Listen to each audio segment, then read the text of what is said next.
Boys, good morning. Another day, another not getting Thanos snapped from showing NDA'd content until the fucking game is playable again. Soon. Soon. Leon. Another day, another first. My boy, Phoenix, Dawn, Nin, Westone. Motherfucker, are you streaming right now?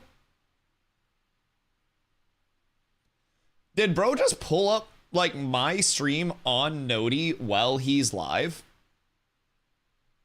The fuck? Wait. Am I tripping right now? Bro is literally on stream and pulled up my stream while he's streaming on Noti. Jesus Christ. Whetstone the MVP. Holy shit. Yo, Leon, the 265. Thank you, my boy. I appreciate you. Much love, much love, much love. That is fucking massive. Streak don't really mean shit anymore, though, now. Yo, they changed this. You can watch clips. Yeah.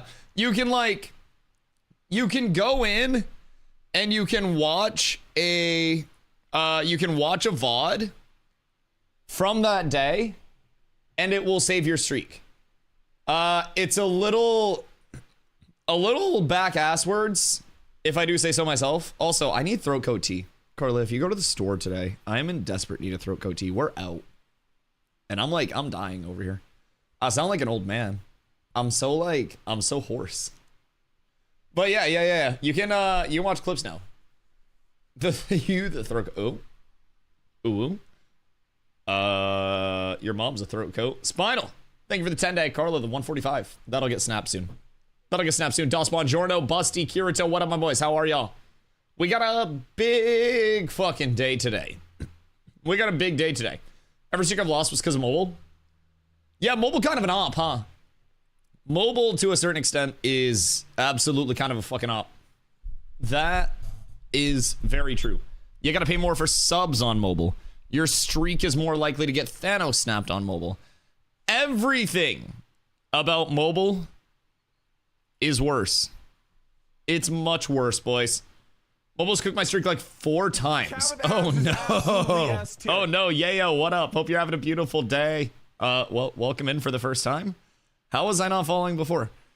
Bro, I don't know. You have been in here for like 3 years. It's literally because I stream all the time, every single day. So everybody's just like, oh, I know where Dusty's stream is. I know where this guy lives. So everybody just pulls up and then the streams are good. No, that's okay. It was probably when I left New World. Oh, you're having a beautiful one. How have you been? You took your trip up to the tundra, right? But you avoided the super cold, right? You've already been and gone from the great Northeast. I hope your trip was good. I hope it was a nice visit. At least as, good as it could have been, given everything. But I hope you had a beautiful time up here. And I hope you made some good memories while you're up here. Leon, RIP all of your fucking points. Steen, what up, my boy? Furballs, hello. Super stoked for today. Make sure you guys get your bingo cards. If you do not, Carla, that's what you get for not pushing the bar. If you do not get your bingo cards, you will not be as involved in the dev stream today. You will not be on the cutting edge of progression. You will not be enjoying it the same way that I will be. Exclamation bingo, grab your bingo cards from there. Scrap was just here with me for 2 weeks. Oh, wait. I know Scrap. Oh, shit. Wait, that's awesome. Are you still up or are you back down? Because, like, you live down now, but you have the roots in the up. So are you still up? Or, like, were you recently up? That's cool, though. Carla's first winter is, right now. And every day she wakes up and she's like, oh my god, my throat's so dry. Oh my god, it's so cold out. And I'm like, you have no fucking idea yet. No idea. Cars over on YouTube, hope you're having a good day, dude. I feel sick. You know nothing yet. You know nothing. Her first main winter? Yeah, nah, yo, she's fucked. She's fucked. The first January and February can be brutal. Yup, and we went to pull out the humidifier today. Because it's just real brick in here, like just in terms of like it's fucking raw. And humidifier doesn't work. it died.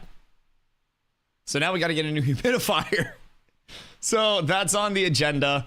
That's like the adulting stuff that we must take care of, because otherwise she shall die and I will wake up sounding like SpongeBob.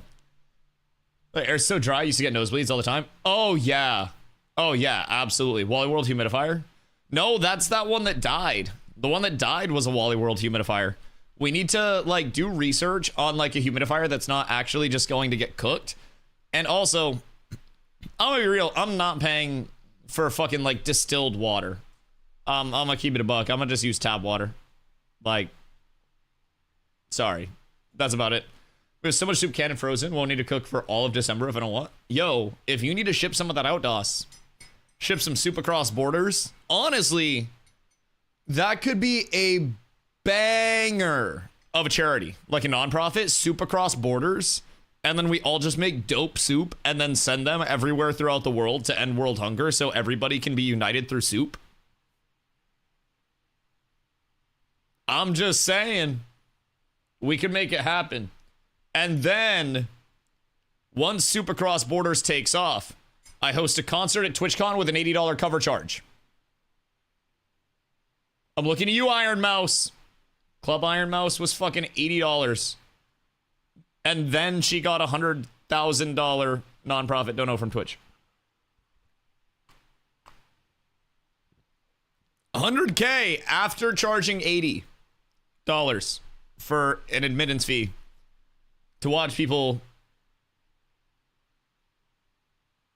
basically sing on a screen.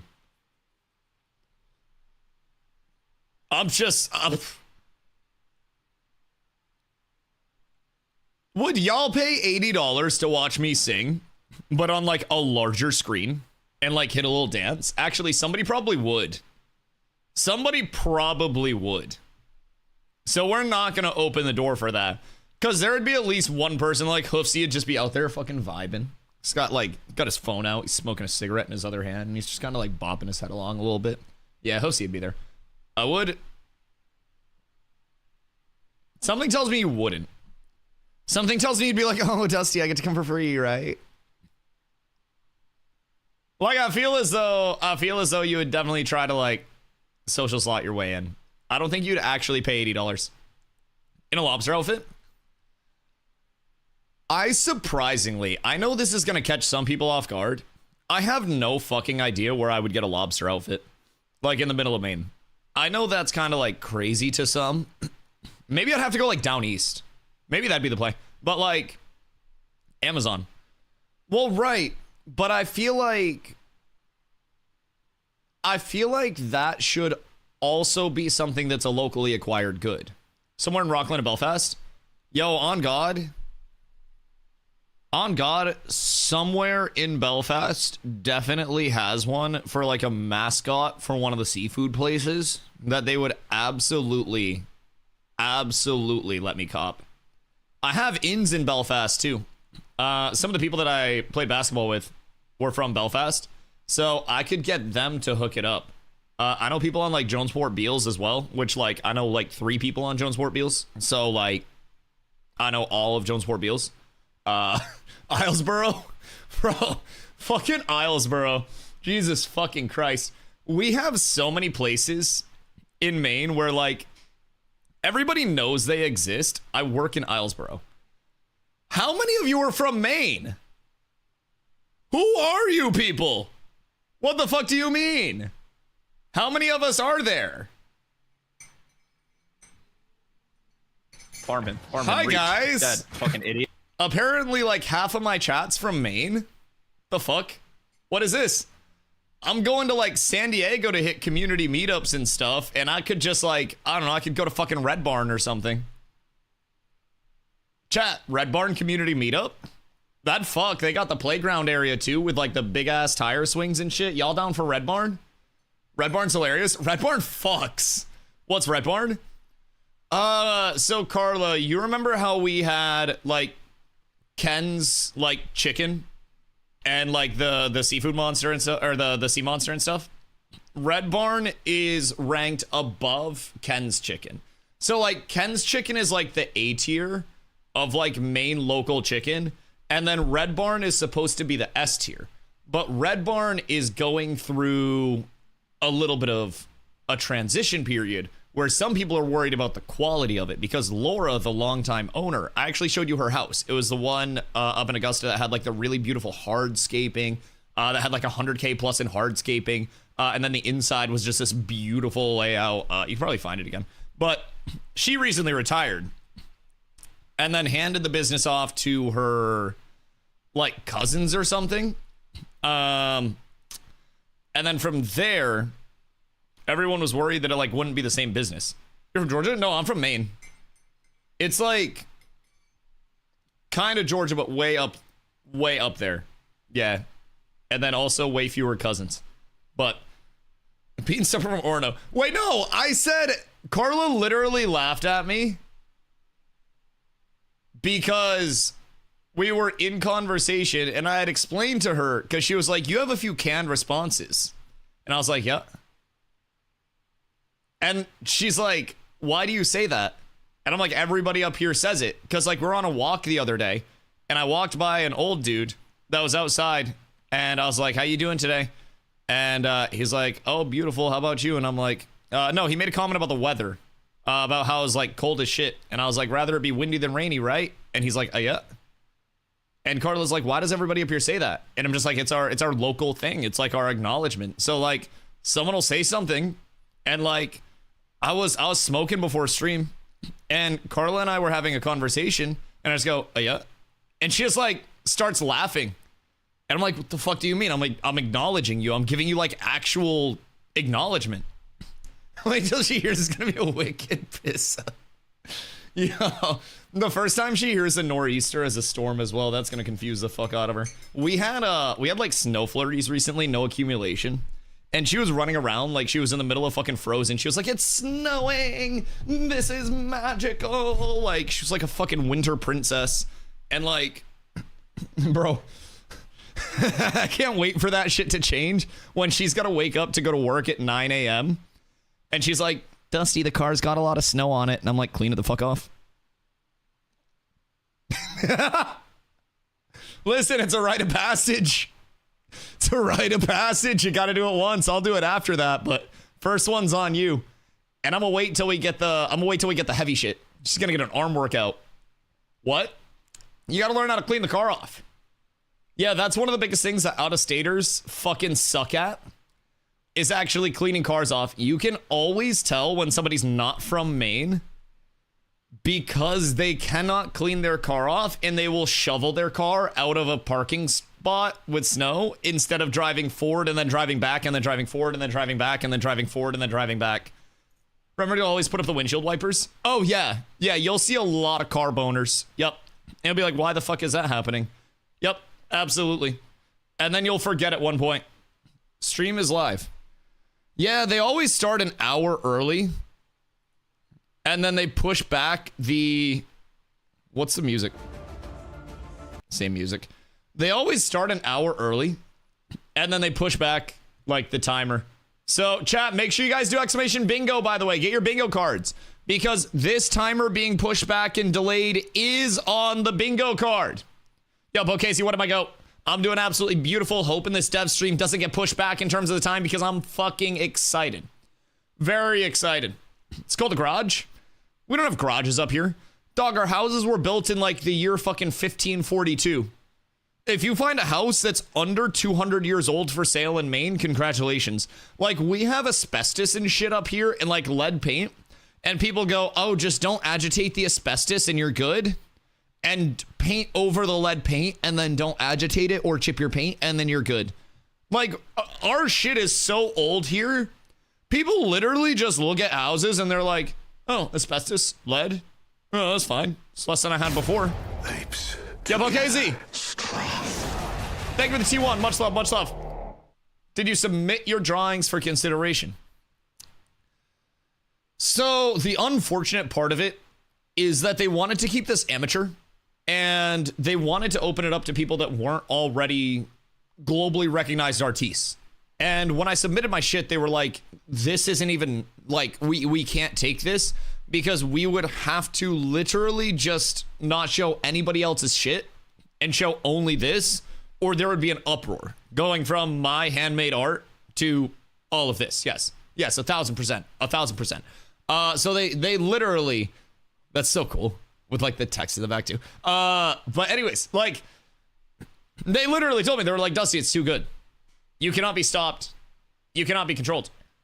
Me and the wife debated moving up to New England because of the age of the homes alone. I mean, Skib, I'm gonna be real, New England dope as shit though. Cause like with old homes, the bones are still probably good and they got that good wood to them. You know what I mean? Fear an old man in a young man's game type shit. So like we have some old homes here as well, but they're like $2 million homes. Right, because they've got like the super old vibes that you can't get anymore. And then like once they actually get like redone, it's fucking massive. Beautiful once they're revived, but it's so much money. Yes. So Carla and I right now, we're like going through the pre-approval process, hoping to get that shored up like around the start of next year. And we're like in the looking for homes period of things. Because like, wait, pop in a can of brown bread and a can of Dr. Pepper. What if I told you I unironically have a bottle of Dr. Pepper here that's been sitting out overnight so it gets nice and warm? Yeah. Unironically, I have Dr. Pepper. I have coffee, water, and Dr. Pepper on my desk. Yep. So, do you take my grapple pick off? No, there are like almost 100 words in the bingo card. So you've got to peep it. Wait, why the fuck is there a hype train pulling up? What in the goddamn Hellington, boys? We got a hype train. T1s, T2s, T3s, gifties, biddies, all that shit contributes to the hype train and apparently gives you guys exclusive emotes that you can only get during the hype train. I don't know what happened. Pokezi subbed like 2 minutes ago. And then the hype train was like trying to stay mentally fortified and just had the So, what now? We got a hype train, I guess. First hype train of the fucking day. Hayden, thank you for the follow. I appreciate you. Much love. Boys, make sure you guys click on the bingo card link up at the top of the screen as well. Make sure you guys do exclamation bingo if you cannot see that link. Get your bingo card and make a couple so that way you can pick your favorite, play your favorite one throughout the dev stream. We have a word bank of almost 100 fucking words for that. So, we got a lot to look forward to. Some of them are quotes that you're looking for, keywords that are said by the dev team very frequently. Some are predictions of things that could be seen, could be previewed, could be discussed over the dev stream. So, big community activity. Everybody hop in. You're a real man here. I mean, I think everybody everywhere likes Dr. Pepper. I'm gonna be completely real. I feel like you're a real mainer would be me putting on either my Carhartt jacket or like one of my flannels and then having a Moxie. But I'm gonna be real. I would rather eat ass than have Moxie. Like, I swear to God. And unironically, y'all say, Dusty, you wouldn't rock a flannel.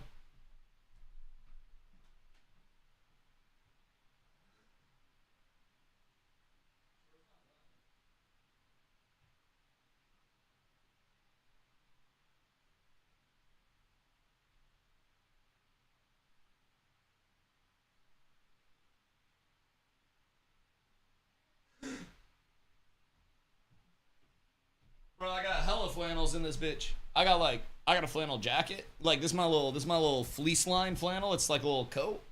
Like, bro, we got that shit on over here. Like, I swear to God, we be repping that shit. Take me out the streets, but can't take the streets out of me. I swear to God. I think every guy I knew in high school wore a Carhartt jacket. Oh God. And there are so there are multiple types of the Carhartt fits too. It's like you had the Carhartt jacket that had like the band around the waist that was the dark brown Carhartt that when they zipped it up, because they always zipped it up, made them essentially look like they had a bubble around them. And then it had like the cinched, wrists, and then it had the hood. And everybody rocked that. Funny enough, I actually have a Carhartt jacket too, but it's not one of those. Mine is like the light tan, like khaki type Carhartt jacket. It's got a nice flannel lining. I'll fuck with that. And then it's not like cinched or banded anywhere, so it just kind of fits like a normal jacket. And then it's got like the buttons on it, but I don't button mine up, so it's kind of drippy.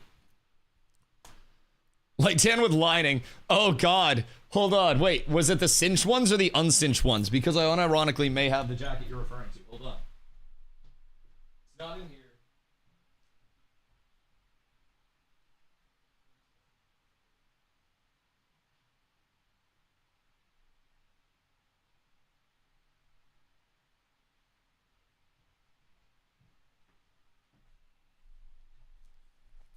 What they talking about? They ain't talking about none.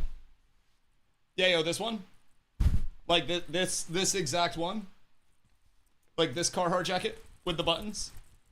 You can hear this walking down at you. Like that, but with a hood. Yeah, I don't fuck with the hoods as much. But. Yep. Yep. Flannels and Carhartt, dog. I swear to God. If you are a man in Maine without a pair of work boots, flannels, or Carhartts, you probably weren't born here, bro. I'm gonna be real. Like, I'm not even a super outdoorsy type anymore. But, like, I know how to run an excavator, a bulldozer, a dump truck. I can cut down trees with a fucking chainsaw and have, like... It's, like, in our blood up here. It's weird. I don't even remember, like, actually buying any of those things. But at some point, they just, like, popped up. Like, the fucking... Like, the Paul Bunyan fairy came into my room, put those in my closet, and then I just, like, woke up one day, and I was like, this shit look kind of drippy. I could throw that Carhartt on. With some Jordan 1s, some dark pants, and then we're up. And I realized the way. I was like, okay, I can take this shit that everybody be rocking and like yee-yeeing with, and then I can actually make it look okay. And that was the goal. That was always the goal. Along those for Atu and ball pit. Doss, are you rank 1 ball pitter? Because you might need to put out some guides, dog. Price point up there, average here is 2,000 plus in Birmingham. I mean, it depends on where you're at, honestly. And also, like, depends on what you're looking for. If you're looking for turnkey, 200K is going to get you set up pretty much anywhere in Maine that's outside of, like, the southern pocket of, like, you know, northern Massachusetts with, like, the... God, I'd say it starts in Topsom and then just goes down to New Hampshire at that point. So, like, at that point, you know, the further north you go... didn't know you were from Maine. Yeah. Lived here my entire life.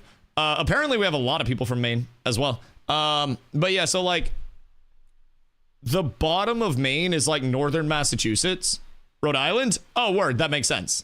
That makes a lot of sense. Yeah, we have a big pocket of people up here. It's funny. I was saying I went to San Diego for TwitchCon to like hang out with the community and stuff, and half my community is just over here. So we got to do like a PAX East or some bullshit. I feel like that'd be fire. If there's ever a con over in Boston or something. Oh, the Ariana Grande concert in Boston in June. Chat, let's all just get tickets to Ariana. Oh my God, it'll fucking slay. It'll slay. Please, somebody else get tickets. Carla's making me go see Ariana Grande. Chat, please. Somebody get tickets and then just get absolutely evisceratingly high with me before the show. You don't have to. I mean, it might be lit. Like, what if she brings out Mac Miller? I haven't seen Mac perform in a while, Carla. That would be fire. I feel those tickets are too much. Yeah, they are. Isn't he dead?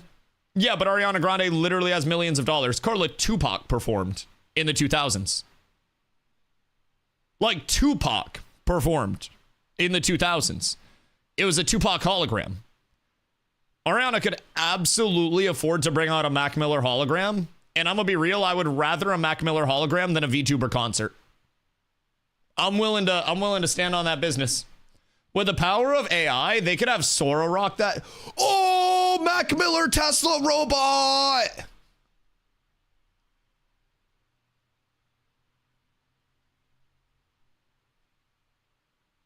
Why has that not happened? Wait, why are we not putting out like people-themed robots? All right, Nin, you're back. Mac Miller themed Tesla robot that goes around and does concerts. Good, bad, indifferent. Where are we feeling about that? Because like I'm leaning dope as fuck. What are the predictions today? Exclamation bingo. Make sure you get yourself a bingo card. We have the greatest Ashes of Creation bingo card ever assembled, with everything ranging from Steven Swears to a farming rework to all of these different potential words. Every single one.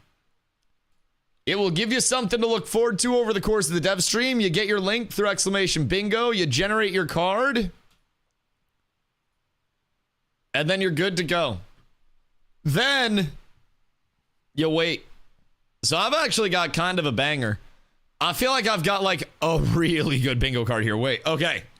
So we have Fresh Arts, Crucible Demo, which is like the Guild Castle-y area, in my theory.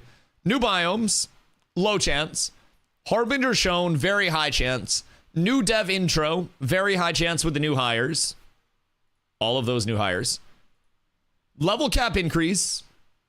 I say that's decent. Maggie teleports Steven. That's 1,000,000% going to happen. That's basically free space.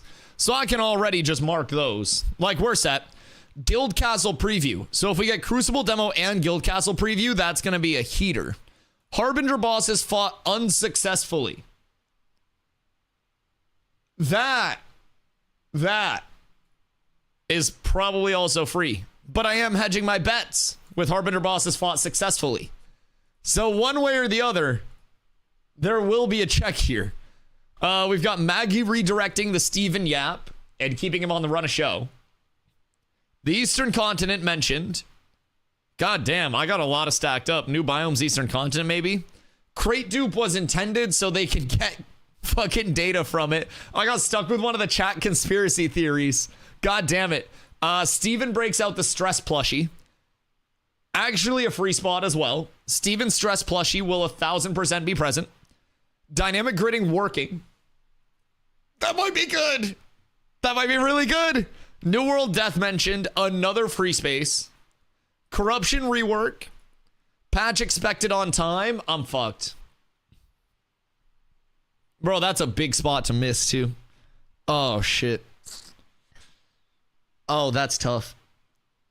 This is basically a dead spot. Patch won't be here the 18th, I don't think. If they say the patch is on pace for the 18th, I will literally attempt to do a handstand on stream. Not a handstand. I'll do like a headstand. I will literally do a headstand on stream and hold it for as long as I possibly can. If they say that the patch is expected on time, I will actually be shocked. Now, they have to mean that shit too. They can't just be like, patch expected, and then see all of them looking for my headstand. But attempt a backflip. Why don't you just tell me to kill myself? It's essentially the same thing. I would land on my neck and literally fucking die.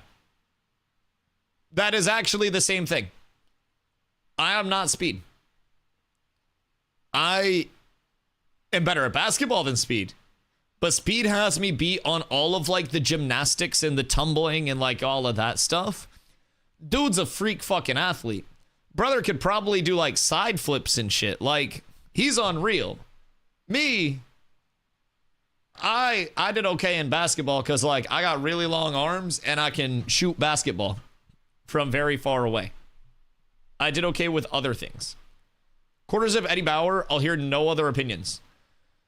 Oh shit, should I also put a black quarter zip on? Wait, fuck. I do have quarter zips. I feel as though we may all need to break out a quarter zip for solidarity. Yeah, nah, Panda, 1,000%. Like, Steven is very traditionally a black quarter zip from Eddie Bauer guy. Dude loves Eddie Bauer.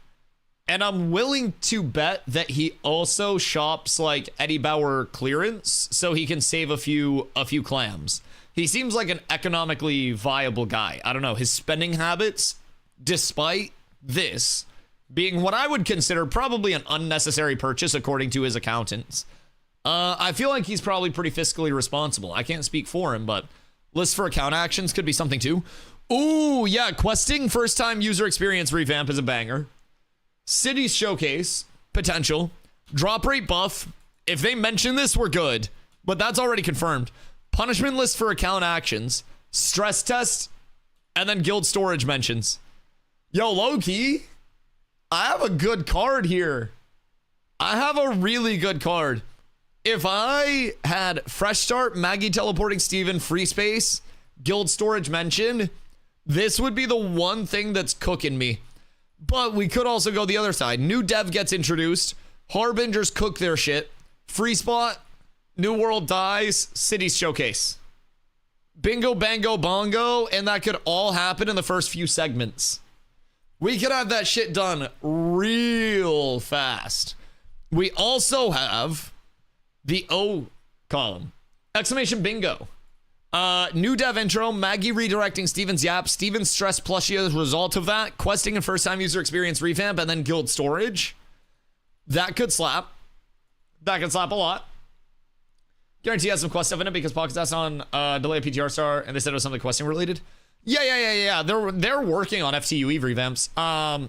So there was a Q&A yesterday that one of the devs did in Discord where they basically said that this was part 1 of 2 of the TTK changes, and there would be obviously way more than 2 in the long term coming in. But this was essentially the first round of TTK changes, and they will be implementing upon this further. They are very much trying to expedite the development of the second starting area to bring those up to a more equitable start. So I would expect to hear a little bit more on that today. But overall, I'd say that's a huge emphasis. Especially with, sorry, I have to burp. Especially with the potential for any sort of influx of player base, having it be an equitable decision where it's like, Dusty, where do I go to make my character? That's a problem. Because I'm just like, bro, go Riverlands if you got a brain. Here's one thing for sure, they got to start out strong and have some answers. A lot of people are hype. See, personally, I've talked about this too. Smoke machine. It cuts to the live scene.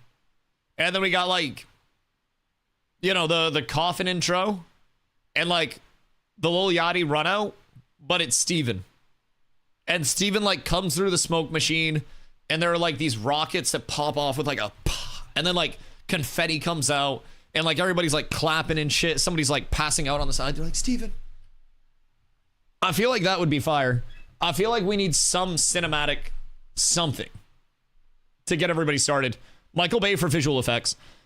Bro, we want to still have a studio for them to work in. Jesus fucking Christ. What are the city ordinances on setting off literal fucking massive explosions for cinematic only? Because I wouldn't be opposed, but holy shit, we got to teach Steven a dodge roll or something, bro. Because once those boom booms start coming in, those boom booms don't go away. Blow it all up. They press a button on a stream deck to transition the scene to the live scene. It transitions, and then the stream deck blows up. A film directed by Michael Bay. God fucking damn it. I hate it here. I genuinely hate it here. Look, you thought they were going to delay for a third week. Thankfully not. The terminology they're using has been changed as well. I'm intrigued. I wonder if it's going to be siege summons or something like that were put in where multiple summoners can work together to summon one big thing. Because Roshan's posts have been saying we've summoned up something big for you. But previously Maggie's go-to phrase was, we're cooking something up that needs a little bit more time so we can serve it to you fresh. So I've been a little intrigued because the emphasis on cooking kind of had us in a direction where we were thinking, oh, maybe freeholds are being snuck back in. Maybe they have prioritized freeholds in the background and we're going to see those bad boys thrown in after the dev stream or something. Sky's the limit, if I'm being honest. But we've been as a community, I think everybody in the Ashes community has been doing this right now to a certain extent, right?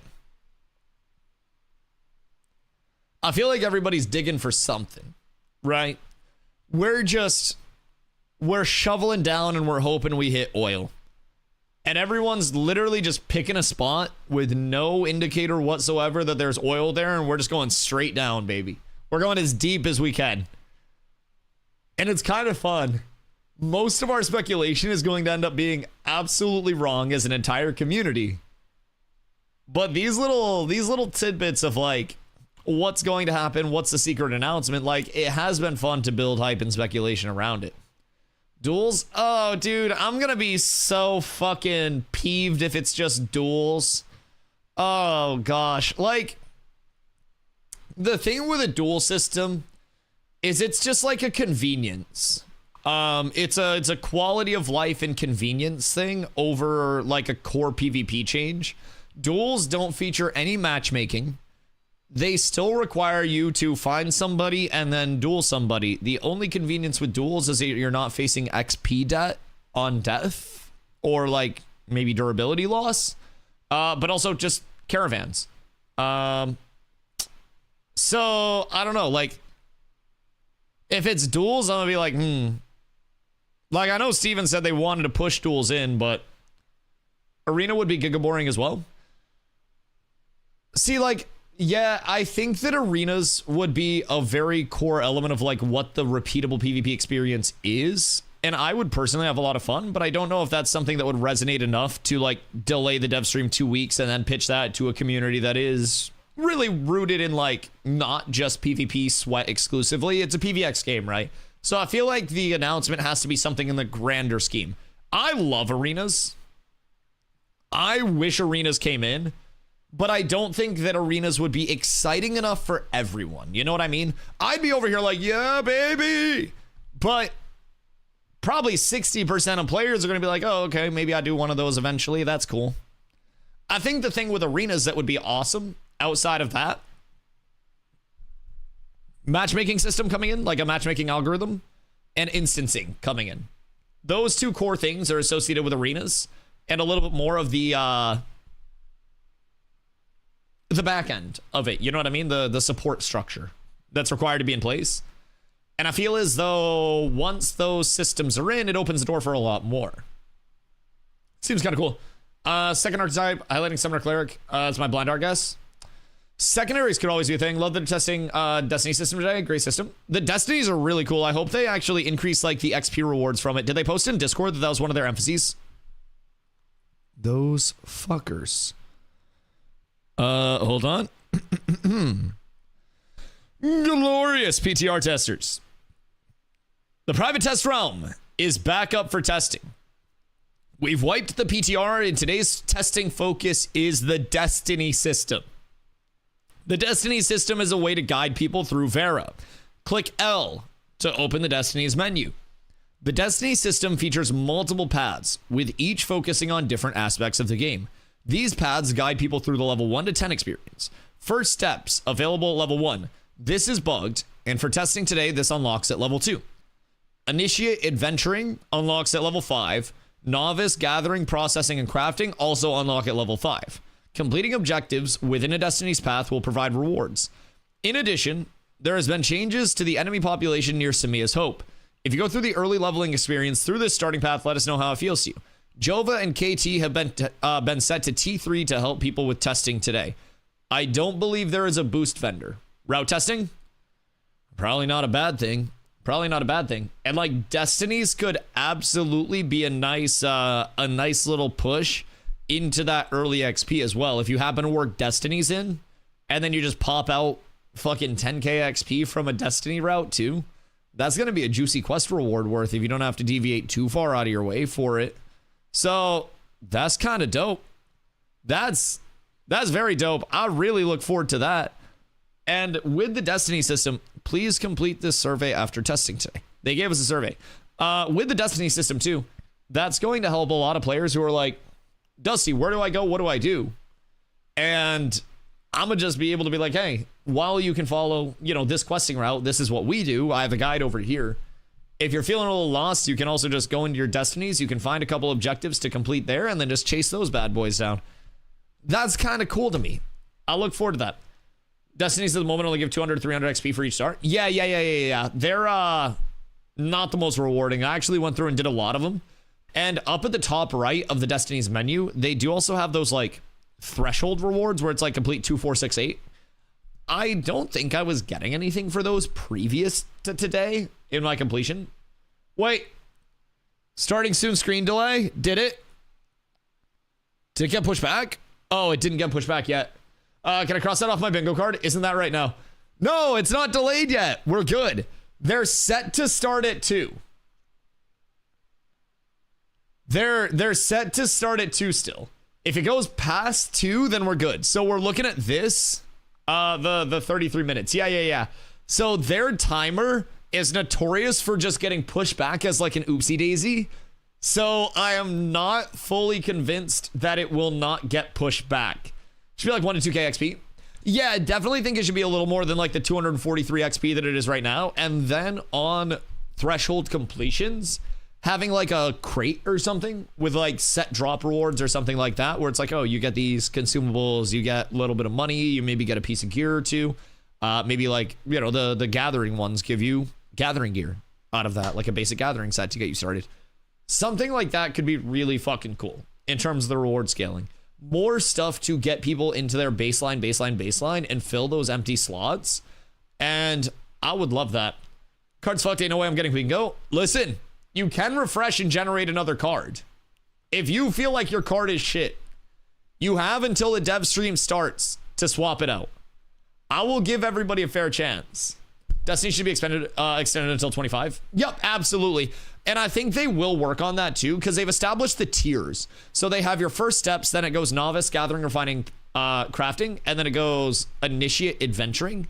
So I would expect to see initiate, gathering, refining, crafting come in, and then, you know, journeyman, adventuring, and stuff like that. So definitely agree there. The destinies are something where, like, keep in mind, I'm kind of like, I'm a mob grinder when I'm leveling most of the time. I'll do a questing route to get set up, and then I'm just AoE pulling. I'm a tank. I don't mind. So that for me is just like a bonus thing, right? I know where to go. I know what to do. I'm fine.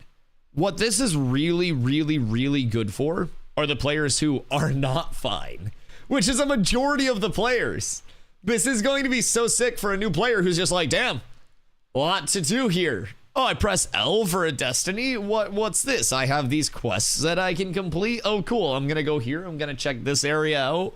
And then they have some form of, even if it's light linearization, it's just a little bit of on-rails content to keep them going. Hunter, thank you for the hydrate. Cat Pap, thank you for the 25-day streak. Dude, much love.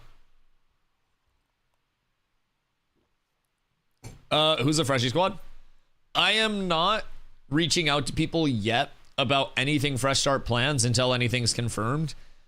Everything is speculative right now. And it could be a fresh start for 0.18. It could be a fresh start in February. It could be that they don't say anything about a fresh start whatsoever, and it just ends up being something completely different. We really have no way of knowing what it's going to be or what the potential for fresh start is until the dev stream maybe sheds some light on it. So if they give us an indicator that there will be fresh starts, like, we're gonna get a sign up immediately for it to gauge out groups. But other than that, like, I'm not gonna make people freak out about it, because the second I'm like, yo, we're forming fresh start groups, I think everybody is going to just immediately say, all right, well, I'm not playing live anymore. I'm not playing around that. It's gonna start that hysteria wave, right? And I'm not really trying to resonate that through the comm just yet, unless it's verified. But once that's verified, let me tell you what, I'm going to be spreading that shit. I'm going to be spreading it. Absolutely. I will have every single person aware of the freshies. But we're going to immediately reinstall the game and play it once again. Yeah, like, I'm down for whatever. I always say, like, I'm so down for whatever. I am comfortable with grinding up again. I think that casual players would typically be the ones that are more upset about losing their progress. But when casual players learned about, like, how unnatural the current ceiling that they're competing against is, I feel as though it would be more of a level of like, oh, you know what? Maybe you're right. Maybe live is a little cooked. It's all just a matter of what Intrepid wants, man. And I think that's what we've all been saying on this end.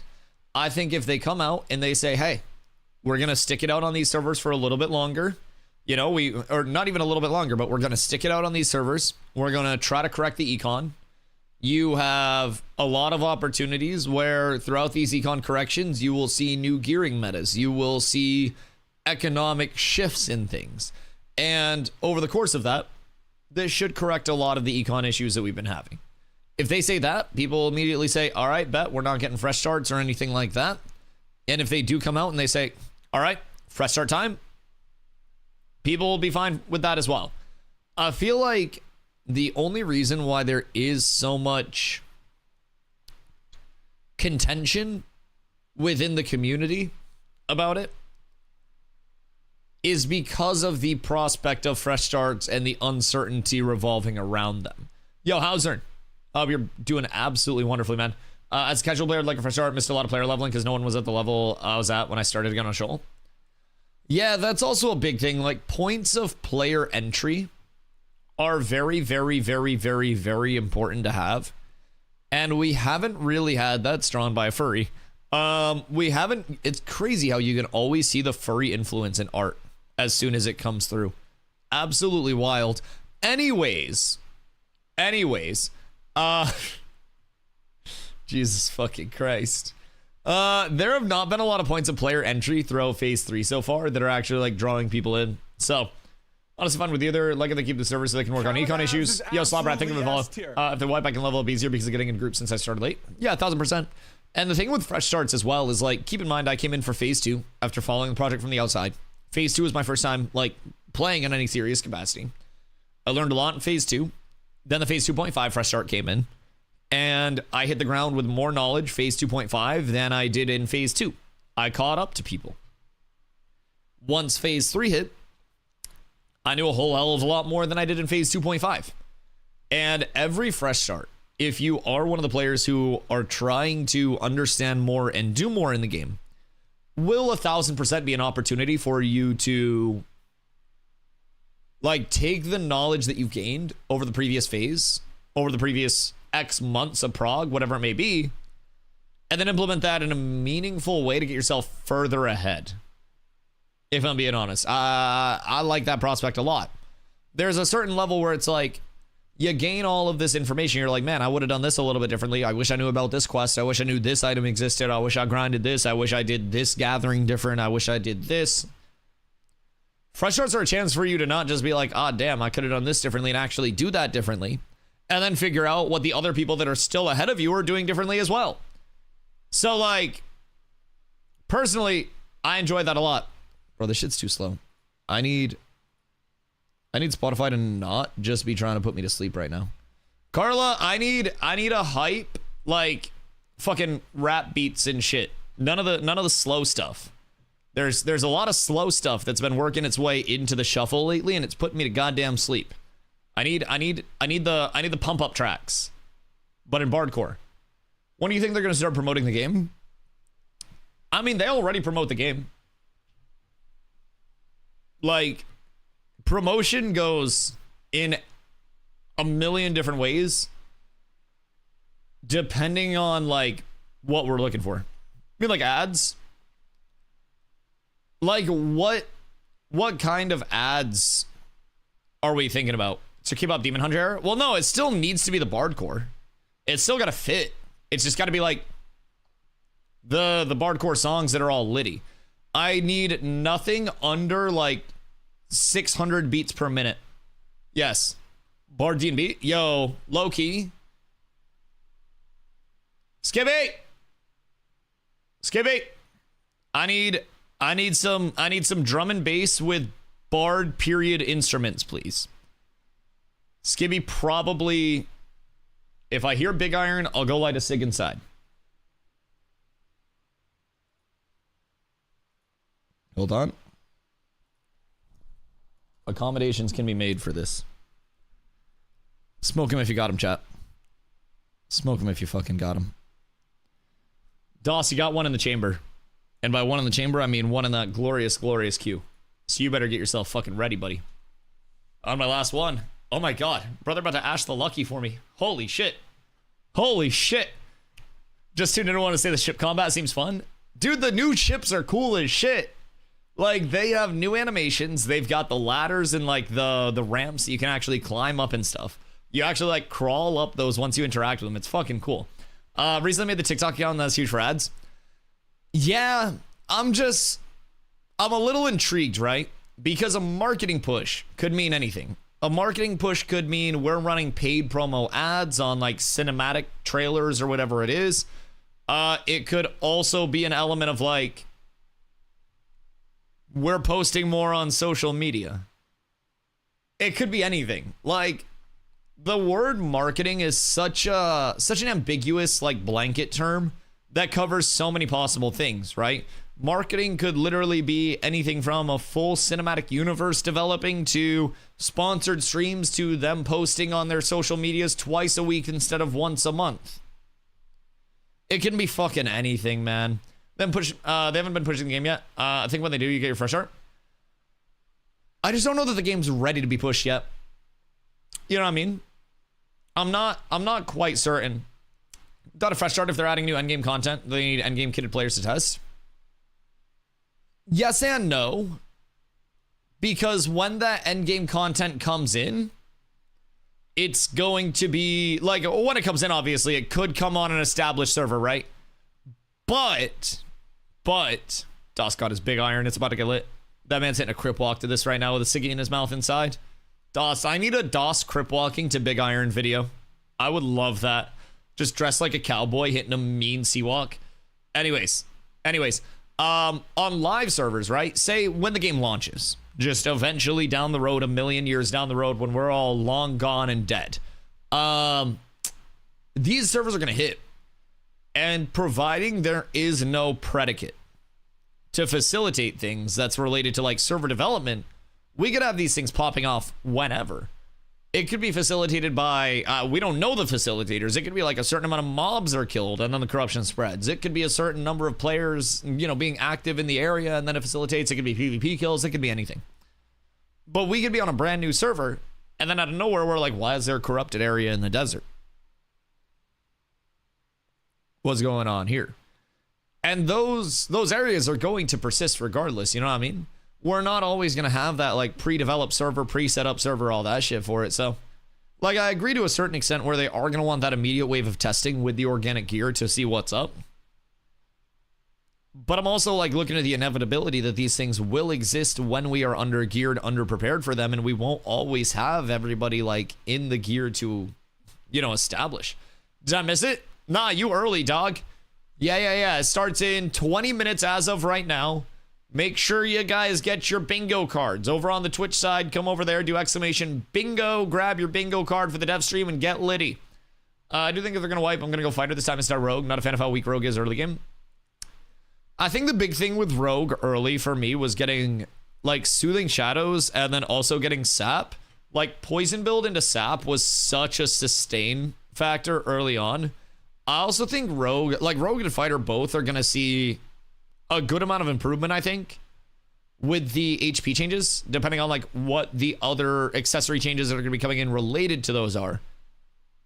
But once you activate, you're good. Be aware with fighter too. Fighter doesn't really activate until level 12. So I'm not quite certain like where the rogue mains are feeling like rogue activated. But like I leveled the rogue to like 18, 20-ish, right in that range before like when it first launched. And obviously some things have changed since its initial launch. But like it seemed to activate pretty early. Most of it was just like single pull something, kite it out, and then build poison stacks, sap. Rogue needs buff. Shut up, penis man. Rogue needs to shut the hell up and get the hell out of my game. Unlock new game plus in ball pit. Oh my god. DOS, what the fuck? The big iron is inspiring you. Oh my god. Oh my god. Don't the Harbinger events also spawn at different level ranges? Like it's meant to be available for lower levels. So fresh start server with active Harbingers as you level up could be fun maybe. I don't know about the level ranges to them. Because one thing that's intriguing about it, like I don't know that they're going to go lower levels because Harbingers are exempt from starting areas. So with the Harbingers, with those corrupted areas, those won't be in the Riverlands, they won't be in the Anvils. Those will be in like the tropics, the June Dark, the desert. And from what we've been told, starting areas are going to support level 1 to level 30. And then outside of starting areas are going to be 31 to 50 as like the long-term extrapolation of it. So I wouldn't necessarily expect to see Harbingers like deal-withable before level 30-ish. Because even at that point, like, you would have to run through a level 30 plus area to get to the Harbinger in the first place, and then base your gameplay out of that. So I feel as though what we're likely to see is maybe the Harbingers being facilitated by something, and then we're like, oh shit, we got to get a lot of people out there quickly, but we're all under-leveled, under-geared. Okay, well, this is definitely going to expand a little bit, and then we got to deal with the ramifications of that. But it's definitely going to be interesting. Like, there's got to be kind of like facilitation thresholds where it's like, if this thing has happened on the server and then this many of this other thing happens and then this many of this thing happens, then a fresh start happens. Jesus Christ. Then a Harbinger happens. And then people have to deal with the Harbingers once those pop up. So every Harbinger use case could have different triggers that could happen. It could be like, if this or this or this or this, at least this many happen, then Jesus Christ, then Harbinger hits. Why do I keep saying fresh starts? Fuck me, y'all broke me. My brain. Maybe this is me leaking what I'm not supposed to leak yet. My bad. My bad, Intrepid. Maybe I wasn't supposed to yap about that, but are there any quests related to Harbingers? Directly? Not that we have seen yet. But we also haven't seen a lot of like long-term interaction with the Harbingers. The one in the tropics has grown multiple times, but it's also not like, I don't know, we haven't had enough time to deal with it. So we haven't pushed it back. We haven't seen if there are any follow-ups where it's like, oh, go here and do this after you clear the event. There are a few kind of like what's happening with them right now. Now, I would also expect them to get a lot more ingrained in the long term. So, I mean, I think something that could be cool is maybe like a Herald of the Harbinger, where they will go around once Harbingers, not go around, but like once a Harbinger is up, you see this new NPC that spawns in certain areas, and it's like, what the hell? And then that NPC gives you a quest to go to the corrupted area and defeat X amount of corrupted enemies and then gather X amount of corrupted goods and then go back. Maybe that could be cool for a first time introduction to the Harbingers. I feel like there will definitely need to be something where it's like, what is my reward for going in big scary PvP area with a lot of corruption and doom? And if they can lay that out in a meaningful way for people, might actually be really solid. Have people tested what the Harbingers is over on PTR? Yeah. Harbingers are over on PTR. The new sport fishing mode's in on PTR. A full like attribute and gear rework over on the PTR. At least like, you know, wave 1 of 2 to those. Many changes over on the private test realm. In which I'm sure they'll go through a lot of during the dev stream. At least I fucking hope. I really hope. So I don't have to go through them. But yeah, there's a fucking smorgasbord of changes over there, bro, if I'm being completely honest. The Harbingers are very fun, though. The Harbinger bosses also have very intriguing mechanics. Soft enrage timers, DPS checks. It's really cool. Z! Hi! Welcome back. I was gonna see if I got left in your will for all your skins. Just in case. I got Dusty bootied. Oh my god, wait, who Dusty W bootied you? What the goddamn Hellington? I'm glad you're back. I'm still here? Good. Just lurking in the shadows. Waiting out the gathering extravaganza. You've been on Ashes. Okay, good. Good. Have you been testing the PTR? That's what I've been led to believe. Gonna go on that now that I've done Dispatch. Dispatch. That's, it's like Moist Critical and fucking... What's the dude's actual name?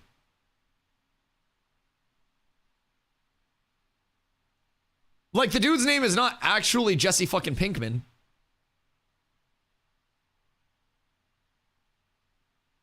No, not Moist Critical's name, you goober. No. The, dude from fucking Breaking Bad. Isn't one of the dude from, hold on. Charlie just released a YouTube video about it. Aaron Paul! Aaron Paul, thank you. Fuck. Oh my God. Dude, it's the two first names that fucked with me. Yup. Nope, that's the one. Yeah. So what is like Aaron Paul's involvement in this? Because I've heard mixed on Dispatch.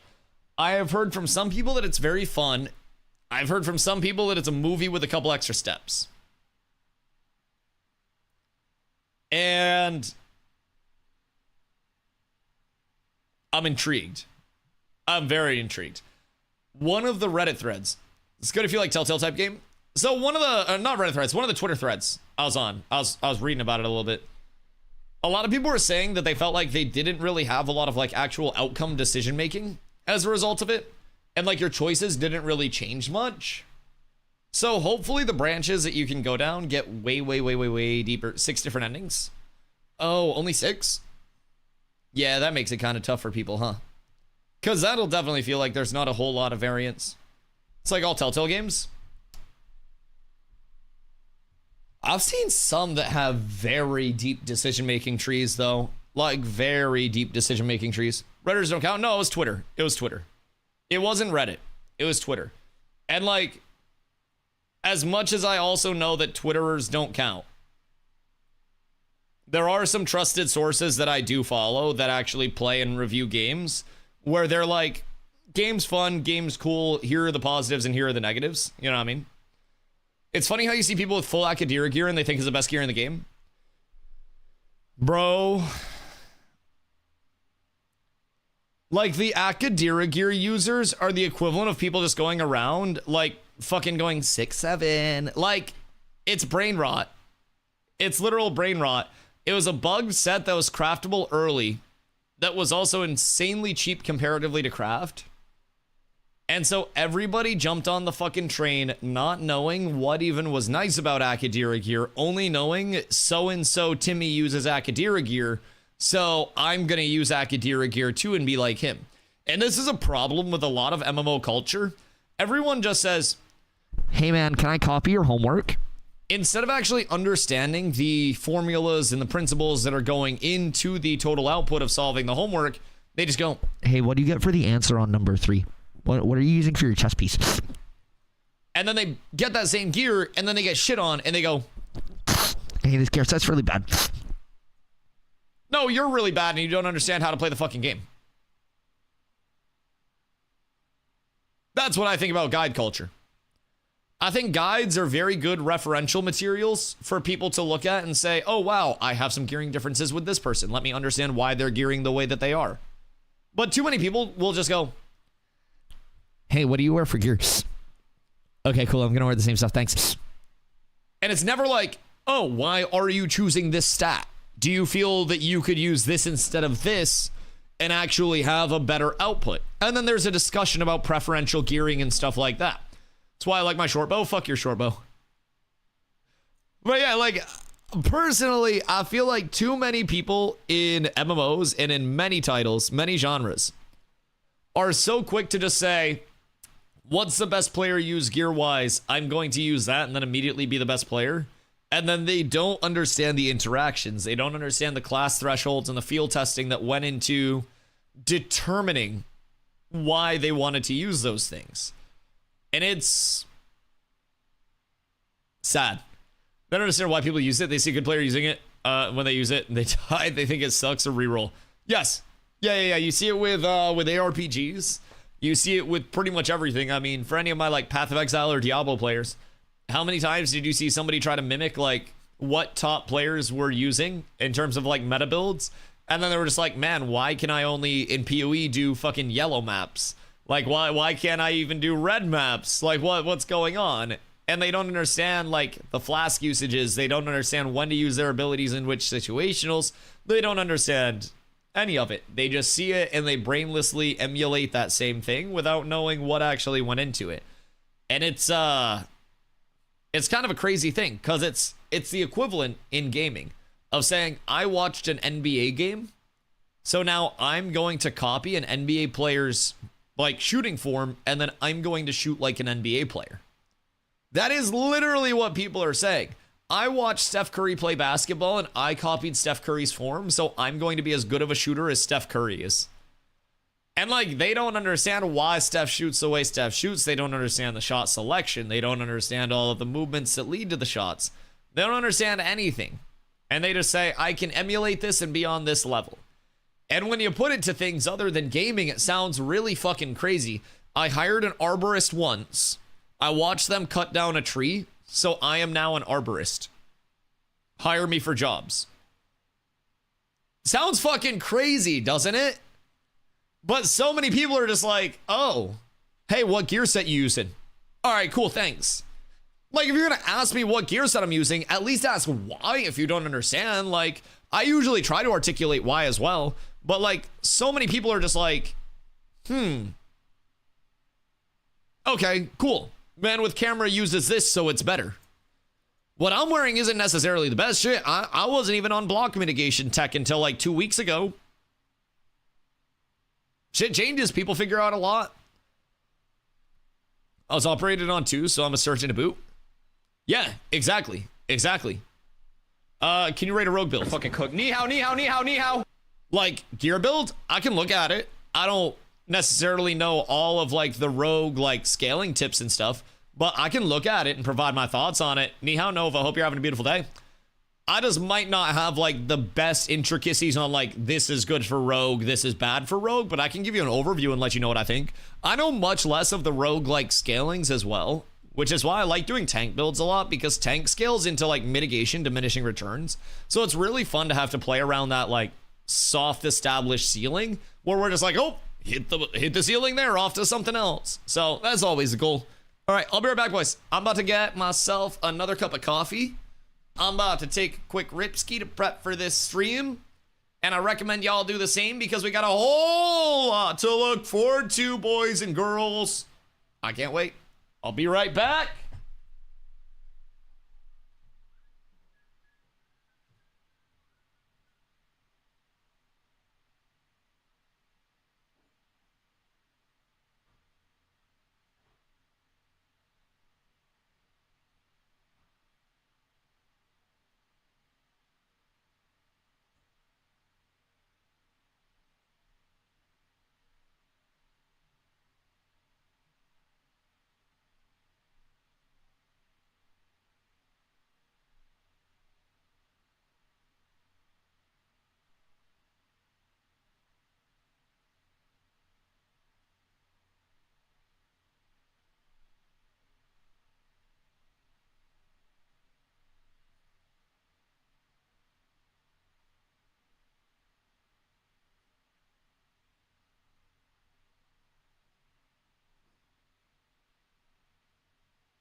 Boys, we're up.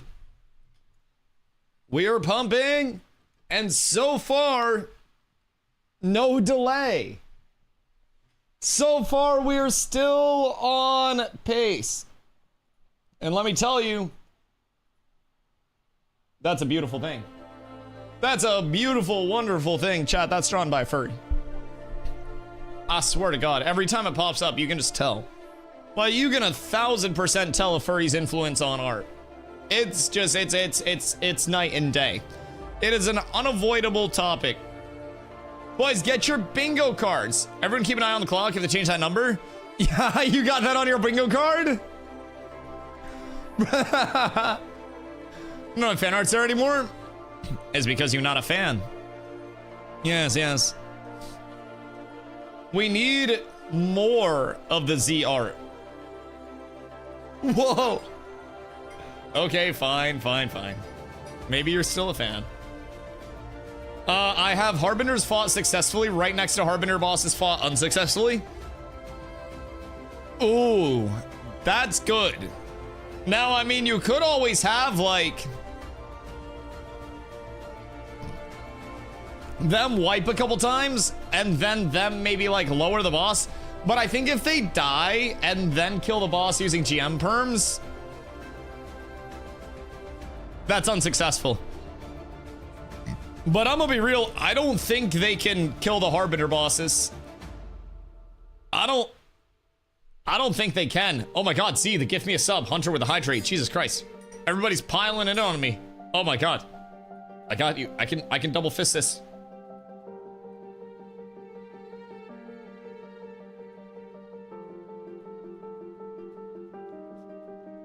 All right, we're up. We're up. What does Cray Dupe Intended mean? Cray Dupe Intended is basically saying that they knew the dupes existed, but let the dupes exist so they could get more data around them before actually fixing them. It was a chat conspiracy theory that they convinced me to throw in. I'm not sold on that one. I've actually got a pretty solid card. I've got a really solid bingo card. Hold on. I gotta like pull this over onto my other monitor real quick. Yeet. Hiya. Oh, we made it. We clutched up. All right. Where can I put this? Like down here? I don't want to put it down there. That's like too intrusive. We'll just pop it up. All right, the hype timer is here. The hype is here. Unless. Boys, it's 2 o'clock. It's 2 o'clock. Are they gonna be late? Does it delay? This is the first prop bet of the entire... Oh, no delay! They clutched! They clutched! All right, no delay. Oh, hello there. Mysterious adventurer, how are you? Glorious, mysterious. Are they loud? Someone's muted! Someone's muted! We hit! Woo, we made it. We hit! Someone's muted! Who had it? Who had it? Stop. We're gonna be delaying another week. Okay, awesome. Awesome. We got no delay. We got muted. We hope you all are well. All right, we're so up. We're so up. Maggie came on muted. Mark off you're muted on the bingo card, boys. And of course, he is our creative Wait, director. that's I'm so Margaret Cohn, big. your director of communications. And we are here with you. Dude, it's We've like got clockwork. quite, a stream for you. Oh my God, they're so like loud and audible today. today. Chat, how's the volume on your guys' end? Snacks. Good? But This is like 3 times as loud as the old streams. Our reminders, we have Maggie, get new summer glasses. showcase for those of you who are very interested in seeing. These are like gameplay. more And then we, ovally. yes, the final. Onana. The final. It's Howdy, partner. All right, my friend. I'm so excited. Thank you for the 8 months. It's just like, Don't get us muted, Stephen. oh my bad. This is a little too close. Just kidding. And then we have a special Only announcement. 4 It is quite topics. hefty. There's a lot of information. We will have an article. There's Dusty, gonna be chill a lot out. of I'll stuff going stop. on with it. I'm so sorry. just I'll Dustman Gold this. be prepared. It's going to be a doozy. Mm-hmm. And then of course we'll do a little bit of live Q&A. We may not do it Yep. that way. Like we may just answer questions in line with stuff. We'll figure out how it works. But we're definitely going to be keeping an eye out for your guys' questions. So if you have any, you know, of course, making sure that you post them in the channel, and we will do our best to answer them. The community team is keeping an eye out for all of that. They're so good about sending them to me, so I don't have to see. We're always looking at all the places: social, Discord, Twitch. We're all the places, so we appreciate you guys. Okay, so let's get into this. Oh, go ahead. I just real quick, I did see there's a lot of comments. All right, we got the something Dustman about, Gold down. Baja We're up. Blast Pie or something that we're supposed to be Yes, so- eating. What is this? You can see in general chat, but a bunch of people at Intrepid have also bought it, and someone bought it for the office. Apparently, it tastes like a key lime pie, but like with a somebody hint of bought a Baja Blast Now pie I'm for the curious, 'cause office. I actually like key lime pie. It looks pretty. Was that what Bucky brought in the other day? Yeah, it was what Bucky brought in. Oh, why, Yeah. dude? Oh, that's cool. Okay, Don't let yeah, that so man it's like a design new my bat or classes. something? Yeah, I think Midori Do said not- that she was going to bring it to her mom's house for Thanksgiving. not- And hasn't told her. Like, she's like, I'm bringing dessert. I hate this. I was like, I oh swear to God, love I this should have so I should have much. put brain I would rot on the try it. bingo I like card. key lime. I would try it. I should have put 6-7 on the bingo card. What's Steven all right, drinking? Well, let's get into it. I know I like key lime pie Steven, too a man as of well. soda? So we're gonna go into a subscriber comment. If you don't know, we Steven, pull a soda fan? random What's YouTube soda? spotlight, from Is he our drinking? YouTuber. So if as long as you on the full development, That looked Dr. update, Peppery to me. leave a comment over there. You may get spotlighted. You have to have your subscription public. I know that some people Yeah, don't bring know on the that bingo there is card. public versus not. Can you turn them up just a little? Apparently. But this one is from Trobe 2025, and we did kind of slim it down because he mentions a bunch of products, and we, you know, have to be careful about that stuff. So it says Harbinger system looks good. I like that. I wish. It is a lot don't even think I can do it on my- systematic and mechanical than those others I mentioned in I wish. ellipses. There, he mentioned a bunch of systems that were similar from other products. But a little different. Mm-hmm. Hopefully there will be more Harbinger-like story arcs or systems, even similar to this, to create more flavor and variety of the world. The paintbrush of just one Harbinger-like system can get stale fast. And I don't know if you want to talk on that front, Stephen. So actually having like unique Harbinger areas, story arcs and different ever since story we arcs to first facilitate. Talked about them all those years ago when we showcased The Blood Is Still Due and Carfin Tower. You know, we were working with a lot of different tool sets back then. That's when the corruption that like had now flows through since Carfin, kind of right? been completely refactored to accommodate the narrative design team's work for our intention behind story arcs. I think that when I was crafting the idea of these Harbinger locations and Intrepid the Polo mechanics behind it, the progression, the way that it works. I know a lot of you guys have been Wait, testing that Maggie's in glasses an are early drippy. form, on What the hell? You PTR, see and the it's frames great. of You guys those are getting shits? hands-on. We're going to be spending obviously a lot of Wait, time those over are the course drippy of as these next fuck. several weeks, touching things up and getting bugs addressed and polishing some of the story arc there. But the design intent is to have this level of elaborate. I actually just swatted the fly. Behind these I literally arcs, swatted right? the fly. We want there to be a pretty Bro just got involved, smacked by a good giant. amount I wonder of how that depth, felt. progression for players to be engaged when they make decisions. I'd be both so as scared. a community and Oh, as come an back here. individual, around what direction they might take. Sorry, I'm getting with some of sabotaged. these I'm trying not to objectives yap. and how those directions might influence the way that the story arc progresses and even ends, having alternate types of conclusions, Multiple different possible, endings. or alternate story arcs. Funny enough, we were just talking within about that type the of game, huh? grander, story With arc like the component. multiple endings where all of your decisions actually obviously, matter as an throughout it. MMORPG, we Like a wanna little leverage Telltale all of type the beat. systems that we build. It's kind of cool. We got within like our Telltale storytelling games elements. within the Ashes, So, like systems in themselves. Our Harbinger story arc, you see the introduction of a forward operating base, right? That is something you have to construct and build up, very similar to our node technology. We haven't You done see the shit use with of that yet. Crates and the movement of those crates from an economy standpoint. You see the interaction with the Right, 'cause that gets geysers, dangerous, and huh? I apologize, I'm using some vernacular that's internal development vernacular, not necessarily what we've coined as the Geysers are these terminology like for little the red story arc like itself. corruption geysers that spiral up. You It's like a see, red beam and you then it's see like a the red engagement with corruption that thing. at an interaction, And they have standpoint mobs and kind of around them. progression. And you see the introduction And then of they have the bosses and footholds. some monster waveforms, and you see the unique mechanics of the environment and Leak? the lawless territory. I've been leaking, look. incorporated. So it's a kind of a This is what the combination Harbinger of looks many like. different systems that are incorporated When they into the show story the arc. I think Harbinger, that this is literally what the Harbinger approach looks is like. something that I've been we leaking. are They can't stop using me. across many. I story will arc continue to designs, leak. right? We want to I will incorporate as many systems just as be we aware. can, so that we present a very dynamic, changing It's world. a recreation, by the way. That wasn't a screenshot. Opportunities for different experiences. That was not a screenshot. That kind of breaks up the monotony of what you would expect as a standard Food day omelet. of leveling, or adventuring. So yeah, that is the intent there. I won my we, bingo. Wait, you get a good We one? will be showing some more sports fishing Harbinger stuff and probably our next update. So definitely stay tuned for that. I know a lot of you have been testing stuff with us over on the PTR, so we appreciate that. Sport Fishing Harbinger next dev update. So that means Sport Fishing Harbinger not shipped to live until end of the month at least. The announcement things. So I'm going to put that all in that segment. So if you're interested in details about like what realms are up and what's going on when, wait, that's kind of big. If they're not showing that until the next dev update, do we think that means it's not out yet, or do we think that means that that's like coming out and then they're trying to showcase it after? Announcement, but it is an announcement. We are officially out now on TikTok, and we have a little video that we've. Oh, Renegade!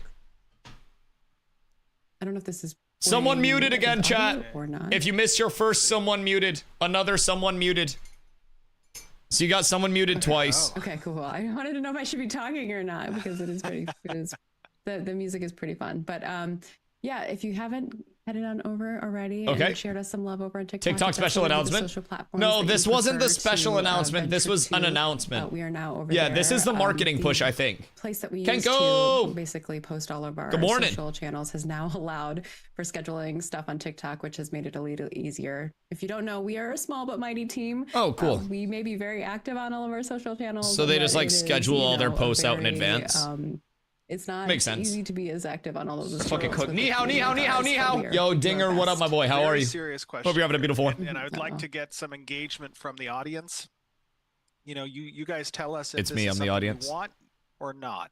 If you want it, hearts. Stephen dancing. If you don't want it, then you just say no. Do you want to see developers in the studio dancing on TikTok? Oh my gosh, no. I'm just saying, like, do you want to see? Do you want to see? Oh, please no, please no brain rot. Who has the best moves? Like a competition. Trends go crazy, but please no brain rot.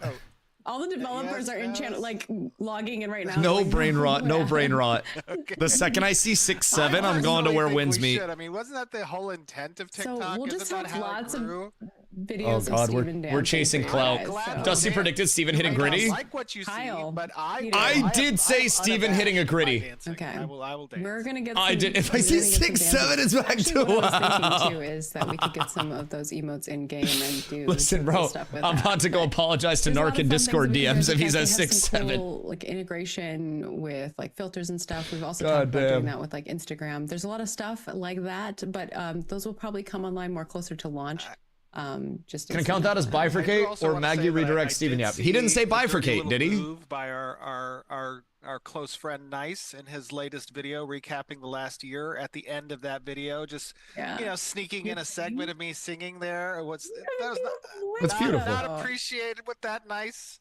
That's beautiful. That wasn't very nice. I miss Narc so much. You know, I wasn't at my best when I was singing in that video. You were great. I'm pretty sure I was sick that year. I mean, some people also miss like their days doing Fent, I'm like but freaking out because I didn't know that you could say like. I think you're in a better place now, Timo. It's okay here. Amazing. Is bifurcate the new bespoke? No, bespoke is there. We're on TikTok. Go follow us. Give us some love. I think the dots mean sarcasm. We're on a plethora of other social channels. So if TikTok's not it's not enough. You're like developer dancing on the TikTok. We're in other places, so we try to post everywhere that you guys. Oh no! Wait, I'm gonna just help this side. Steven, I vote for Planendorf dance. Plan and dance. Chat, we need dance in Dorf. What's it looking like? 37-29. Oh no, Steven. We've got your only. No, I'm just kidding. No. Oh God. I'm just kidding. Oh God. I'm just kidding. The exclusive Varen content that you can't see anywhere else. UI UX question up there. Chat, please no demonism. My team is very adamant on this, so please. I don't want to know how many people are degenning in the Ashes chat after that. Have them. I've been seeing posts about this. Maggie may have just made the second worst decision since saying, so what do you guys think about fresh starts? Our next topic is going to be sport fishing. So if you have been playing or checking it out, definitely give us your thoughts. Or if you watched our overview of that, we will be also you know, like I said, We were DJ, but not enough for me. He used to cook dinner every day while listening to the weirdest nerd jokes ever. It in game. I just didn't like how he would, stuff, so. I don't know, just break out the, next up, I don't know, some of the terms that he would use for people on a daily. My dear it didn't like creators, vibe with me. I know you have been waiting for this announcement. Oh my God. Can we all just breathe? What? Can everybody breathe before we even say Chat, this? who had content creator program? Who had it on their cards? The Intrepid Studios creator program is going to launch. So on November 20th, we are going to be closing this phase of November 20th. So please get your application in very quickly. There are more applications. We do. Didn't they close applications like 17 phases ago? January 30th, but don't hold me to that date. We just want to get things all on board. January 30th. Getting things going before we open it up to another can of worms. We've had over 6,000 people apply, so thank you all so much for your applications. On November 24th, we will be sending out the invites. Yes, 6,000 people reply, bro. There are 3 streamers. Or told that you're not part of the and 4 YouTubers. Yeah, I know. I didn't mean to say more like, what do you mean like 6,000? Yes, it is a comeback later. There are like 10 of us, dog. You can reapply. Sorry. It was definitely.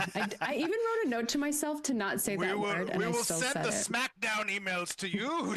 I swear to God. But in that email, it also 10 is generous. So it's not like. And not all of them are streamers. I know. We got the streamers, we got the YouTubers, we got the newsletter people, we got the editorial people. But we, you know, so we. Bro, it's literally like 10 to 15 people right now making Ash's content. In any way. A follower, 1 million followers. We weren't looking for follower count. That was not something that was part of it. And you can read up on our creator program if you want to hear more details about that. Applied? Massive. We will not be launching the Bardic College. Ash's food blogger. So you will not be absolutely huge. Sending invites to that yet. That's something that we want to first get the normal program online, and then the Bardic College will be like the training program into the major one. All right, well, maybe that incentivizes people to like kick up their Ash's content. Maybe we see some more faces, because I'd love to see more of those 6,000 people. We're hoping to have everybody. That was a special announcement? No, they're still in the reminders.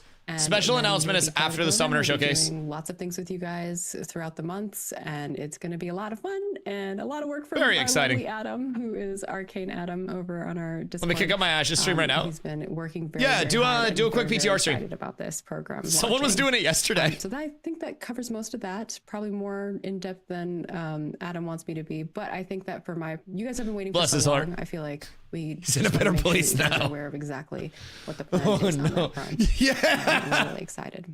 I think we need to end the stream. Yeah. Just to be done. Somebody was I mean, they voted. Somebody was cooking it. Not want to see us dancing on TikTok. I voted yes. Call it here. I voted yes. I want to dance in Dorf. I think they're like, please make this game, Steven. Stop. I feel like devs mocapping actions and animations would be good. I'm sorry. I feel like we need to see the full effort. Opportunities still available if you are somebody who is talented and you don't see a career option for you. You can also just apply to the general app as well. What? I know there's a bunch of you who've DM'd me a bunch of stuff. I have just not gotten back to you. Wait, the jobs are back. I will try next week. It's been a very busy couple weeks for me and my team. And with that, I think we're ready for the Summoner Showcase. And then after that, it's going to be fun. Before we do the Summoner Showcase, let me just touch on a couple of points. And actually, I might spoil if I can one thing. No, just one little tiny thing. I know the same from last time. I'm not. Yeah. There's obviously and none of those are on the job spot at the end of the stream that we're going to talk about, but I see just people repeatedly saying why. Don't say that because there's going to be context with that. And Maggie redirect Steven Yap. Well, okay, I won't say that then. I won't say. Maggie redirect Steven Yap. Well, Maggie redirect Steven Yap. Check it off. No, he knows. We don't know. No. It could happen. Y'all got that? Couldn't happen. We won't know until the end of the stream. Let's move that up to this, but we're gonna repeat it again. Maggie redirect Steven Yap. There needs to be context. With a much larger. Oh, that's the special announcement. Very important. Oh, that's a special announcement. A big announcement. The stream might be longer. But at least as you watch, you have a bingo! Exclamation bingo! You don't. Yeah, get your card. Wipe hype. Get your card. We will be wiping prod. But. Yes. Caveat to that, we are going to be opening the Lotharian Shoal after 2 realms this weekend, November 15th to 16th. And we'll also be opening from the holiday weekend or holiday weekend, so it'll be starting on the November 26th to December 1st. And on December 1st, we're going to have a big community event. We'll have some vendors to December 1st. Special mount vendors. White. We'll have, It's gonna be fun. We're gonna do a little corruption, not like corruption. December like you're 1st, expecting, but, final like, day of community Shoal. event, that you guys will see, and we'll have a little fun with you guys. Full Kind of like white. how we sent off for Alpha 2 Phase 2. We'll be doing something really fun similarly for this. And there is a big announcement at the end of the stream. Holy shit. We're excited for it. But before we watch the summoner, and this comes with the update that's coming. Oh, so that we're gonna down. Talk about All right, later, get the sign up. is also coming with like, you know, static rarities like no longer there. All right. There's a lot of Happy or changes, there's sad? a lot of bug changes, Me, there's a I'm lot of happy. fixes for Like I've always there's a said, lot of caveat there, so I just want to make the sure that you selfish guys are part aware of the me- reasoning why it's not hear me out. a wipe because of wipe. I It's can like play the game there's 24 a lot of hours a stuff day. coming along with that. stay tuned. This We're is gonna my go job. over all of that I stuff. will have We'll more toss viewers that, in but stream. we just I want will you to get be more aware of that as we go subscribers. There through will be this more summoner people review. hanging So, out, before and we I get will into just be summoner able to review, pump we can just content talk a little 24 bit about hours a day for This is our last weeks as a result. base archetype that we are introducing before we do Selfishly, I our really full like it. archetype audit and some of the rebalance work that we've been Secondarily, waiting to do. We wanted to see all of the archetypes kind of I in worry that the action and casual in player concert base will now together. just be like, oh Big shit. kudos to This is the gonna get PC wiped again. team, to I feel like it may hurt the content casual teams that are side, obviously but necessary to selfishly, bring these I'm really concepts to happy. life. I think that they did an amazing We knew it. We all knew it. job I hitting think the most of class us knew fantasy how of what cooked it we're was. trying to Hold achieve on. with Let's the let Steven summoner. talk for a sec. Very on. excited to see it, playing in game, and then to see, where we take these archetypes with our secondary class augmentation approach and Right. the road from level 25 to level 50 as we continue that development going forward. There's a lot left, obviously, We're for up. us to do, but It sucks, now but it we needed can to happen. say all of the 8 base archetypes Woo! We're are in. Okay. the game and so playable right now, and that I is agree. a big Like, achievement. as That is much a as big I thing was to say. hoping So, that they would have it in a spot super where excited to have they you guys could watch this. actually What is maybe this, like correct 40 the minutes or so, economy. the video that we're going It's to be like showing. 50 minutes, like 55 minutes or something. It's Okay. 50. As I learned more about You guys are how gonna- you guys have fucked the probably econ's been testing since it on- day on one PTR a little bit, and how long, but you're gonna get these some good bugs have insight been here from the available. people who are integral in I was bringing like, this oh archetype to life, no. and Oh, no. watching a little bit about it. So, And they're very passionate. They All right. gone through every single ability and talked about every particle effect. All right, we'll They peep had it. an option too. So Is it the 5th? We would have been here for like 2 hours. Is that what they they're said? The very 5th much of are December? excited, and some of them have been Or- waiting a very long time. You expect it to be put different? This together for you. See, I So, don't. enjoy. But like, the 1st is the last day. Hold on. Hold on. The last day of Shoal is the 1st. Chat, did we get a confirmed date on when the new servers were? I'm sure they're gonna give us a little bit more. Oh, hold on. Welcome to our Summoner Showcase. We are finally showing it in game. Drippy. Not that the other one wasn't in game, but Drippy. you get to see it in action. It's gonna be a lot of fun. Of course, with me is a whole. They're back to slew of quiet. people. Of course, first and foremost. We Yo, have that armor set closest to us is Steven. so You're not in game, though, sick. so I can't influence the way you look. Hello. No, I That am armor not set in closest to us game. goes so My hard. vision is a little wonky today, but I'm gonna be I'm honest, here this is for our NPC summoner final POV. reveal of Why, the Gotchi, they have you archetype coming for it? Summoner. The Super final archetype. exciting. Holy smokes. Very The final excited. primary archetype. Yes, the final primary archetype. As we recorded, they wanted to showcase the summoner. the two dichotomies there. All right, well, Pretty exciting for us. welcome back, I know Polar. These folks have worked really hard on it. Congratulations to everybody that said, Dusty, they're definitely wiping, and I tried to be the devil's advocate there. As I've said, my predictions with wipes and stuff have kind of sucked. When I've said they were gonna wipe, they didn't wipe. When I said they weren't gonna wipe, they did wipe, bro. Honestly, you gotta hit the inverse Dusty and that shit. I'm gonna keep it a buck. Some of my predictions fuck, some of my predictions suck. Apparently, I got no sense. Wait. For our pet AI, and I've been supporting our engineers as we nativize that into code. New I dev also helped introduction. frame our core abilities and the role fulfillment for each of our pets, which Trad Oh, has that's been cool. incorporated and balanced with the larger kit. Ooh. Okay, so now you Speaking know if the pet is off doing something you don't want it Okay. to, Adam's your guy. Solid. I am following blame that. Adam. It's going somewhere because I can't stand being second fiddle to me as a mage. Lean emote in the back. Wait. Yo, it's Bill. Bill, Bill. Wait, they're so drippy. Starting to believe Polar has inside info. Polar D&D campaign literally confirmed. From the sun. I don't know, man. Maybe I should, like, who you are in case people don't know. maybe I should bug them more. I'm Dread, also Dread Thompson. I've been a designer on this project. Yes. Making archetypes since the very beginning. That helmet's trippy. And excited to be here and talk about our. Where's his other leg? Final one. Where's his Next other we've leg? got Jim. Confirm Margaret working with Polar when they announced Wipe a couple months ago. I'm the art director, and I think I mean, the real reason I'm here is I wouldn't because nobody be else wants shocked. to Like, it's a figure it out. yo. The reason I'm here is because nobody else wanted to. We always Banger. bully poor Jocelyn. We're like, Jocelyn, Banger. take for us. Okay, but yeah, no, I mean, I wouldn't be shocked. Like, they're a very large community. Like, they're the very core part of Ashes so far. It's not the dev team working with Polar. It's something else. Up by the summon tank. Is it Steven? I got a trick. Or man. is You it know that what I do? Polar I is tell the dev team? healers to turn on all the cheats, and they heal me. And heal me and heal me. They do get You're info. also wearing like the first set I ever designed, which is pretty cool. What if it's the MMORPG.com And guys? we have, I think getting a little too prepared, or maybe some people might agree with how prepared. What if it's we those are guys? for the upcoming winter holidays? Yo, Bill's so drippy. Is Noah. Hey, well, my name's Noah Ortega, VFX artist here at the studio for a little over What up, 2 Noah? years now. Tell me what you've done. I've done a variety of things throughout the studio, from all the loot beam VFX to Okay, fire. fire stuff on the mage to all of the VFX for Summoner. Okay, dope. By the way, with Summoner VFX go hard. It is legally Christmas now that it's after Halloween. No. So I don't want to hear any complaints about No. that. Everybody better. Noah, have you their shut your Christmas whore mouth. decorations Up and fully operational. It is the day not after Christmas until Halloween. Thanksgiving is done. Yeah, you're gonna have to take No. a skeleton costume away from me over my dead body. No. And then looking over That's here, very bad. Looking very cool is Probably just a random inside dev or programmer that's feeding info. Bill Truce. I mean, they have a lot of employees. Hi, I'm Bill Trost, and I Boo! can't be bothered with any of this right now.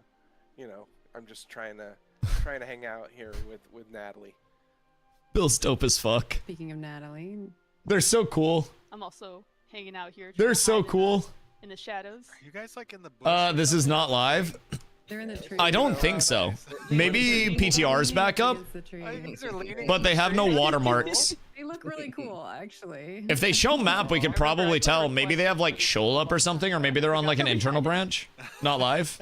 It took them a bit. They were Yeah, trying to probably get an internal on then. the- Yeah, on the yeah, tree there. Yeah, it looks a little freaky if you embed yourself in. You'll be online. Always online, brother. It's very Always judgy. online. It feels like you're judging the summoner right They said 50-minute video. Oh, it's a video. Don't worry. They'll be Oh, yeah. judging.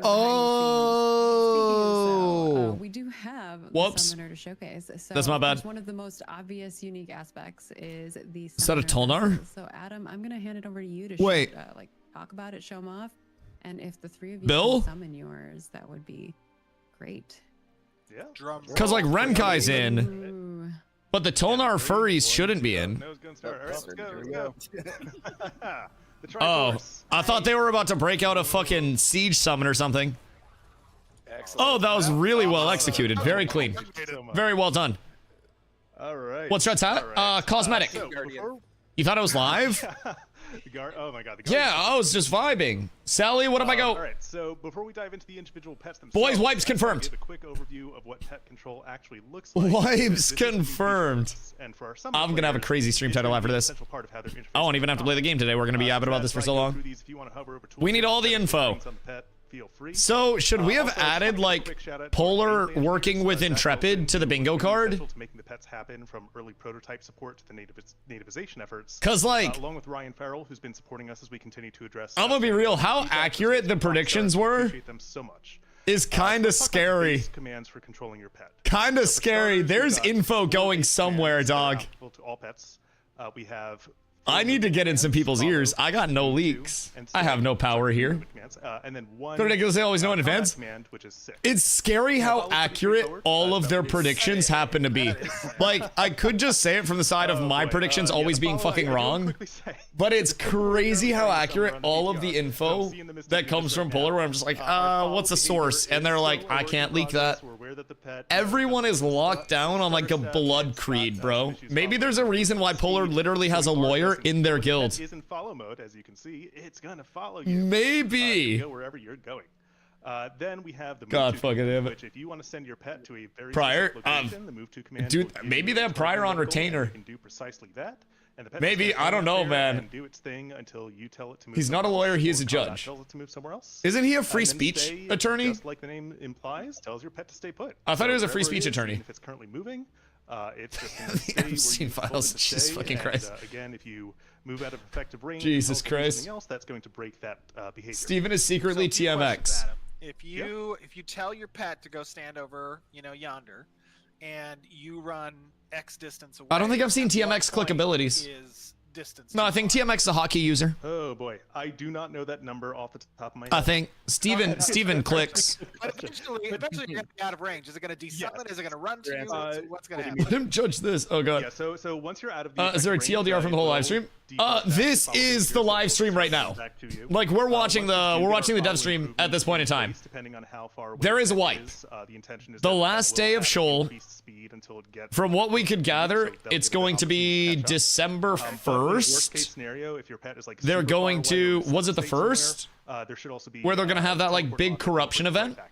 Got it. And that's Steven plays D&D with TMX, and that's how they got the news confirmed. Your pet is like mid. Bro, I would so get into a D&D campaign. Or whatever, and you issue the I got 1,000% get into that. Aggro it from continuing its attacks? I would, I'd be so fucking down. I don't know, hit me up with the time. I'll get into that shit. I'll sign an NDA. I'll have somebody leak.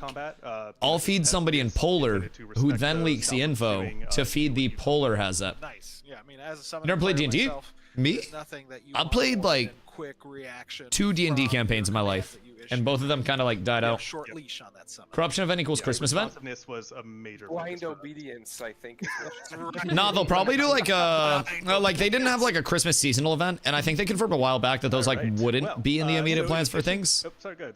Oh no, go for it. I was gonna. But, say, like, they have let's Santa talk about hats and shit, The so. roles of the pets, because they each have their own. kind of Planendorf thing. literally said wipe 2 weeks ago on Substream. Yeah. So. Okay, hold on. That was said as a joke. That was Planendorf's side was said as a joke, Big boy, the guardian. with just a bunch of like keywords. Someone who can take Yo, those big Cafe, hits thank you for the follow. I appreciate you. Planon's fake and we all know it. What if Planon's AI? Extra assurance that you're not going to pull aggro. Like I said, he was at TwitchCon, but what if they paid me to say that? What if that was the start of the marketing campaign? Now, the Spirit Hunter is a little bit interesting. The Spirit Hunter is primarily our DPS pet. Obviously, all of our pets are. What if Planendorf was one of those VTubers on the little carts just zipping around? Around dealing, as much damage as possible. Just finished a 4-year campaign last Sunday. 4 years! Where you can actually toggle it between melee and oh my ranged god. stances, and every What single happened? one of its abilities, from its auto attacks to its bespoke abilities, Does wipe is going count to as change next milestone functionality patch? based on which stance it's No, in. wipe does We not also count give it as some next crowd control milestone abilities to patch. Spirit Hunter, Next which is milestone also patch effective is the as well. milestone patch And then finally, subsequent we have to our Harbinger Spirit update. Mystic. So Spirit that's Mystic if they is give us a actually key by into what they're default working on Spirit subsequent to Mystic Harbinger, but because non-Steven Spirit Bespoke? Mystic Was is Bespoke our said? healing pet. If Now, Bespoke again, was said, like check it. all of our Doesn't have to be pets, Steven specific. Any we Bespoke can counts. deal damage. Chat, We have exclamation damage bingo, by the way. But we also If you guys don't have your bingo card. a healing and support Dusty's the against insider each leading us other. down the wrong So, path. in addition to having a direct heal and a direct, Steven likes me because I'm a fucking idiot. I always take the heat off them because I'm so fucking stupid. So Steven's like, yes, you dumb piece of shit. Keep saying no wipes. Keep being optimistic. Yes. Yes, you blind one. Talk a little bit about the. Actually hates my content and thinks I'm fucking stupid as hell, but just loves how wrong I am. Of visual iteration through God damn it. Beforehand, there's God damn it. different directions these could Yo, keep in mind these pets are just like the essence but form of the whole pets. Key thing with the pets, the most important thing that we need Hit to me with it. communicate was the fact that these are essence creatures. So essence is a magic type in Ashes of Creation, and I'm it's so actually sick! The root binary code for all magic. And So then all magic the essence gets manipulated more depending on the specialization of summon with secondaries and stuff. That's why it's kind of these like golden ember. I'm not good at long-term predicts, but I can definitely get those short terms. Logo for the game with the Phoenix is kind of essence based. The tank is the most useless out of the 3 summons, by the way. You're the most useless out of the 3 summons, From your bitch. Perspective, and I'm sure you guys can talk about this more. They're not actual hating creatures tank. that you're summoning. They're Stupid. essence-based constructs that you're creating. And Bill, you can talk more about the lore for What this. if Polar comes back as Yeah, Snake? sure. Like you're saying they're made of essence. They are of Vyra, the goddess of creation. Oh no! Birthed from her imagination. The ultimate change. The ultimate swap.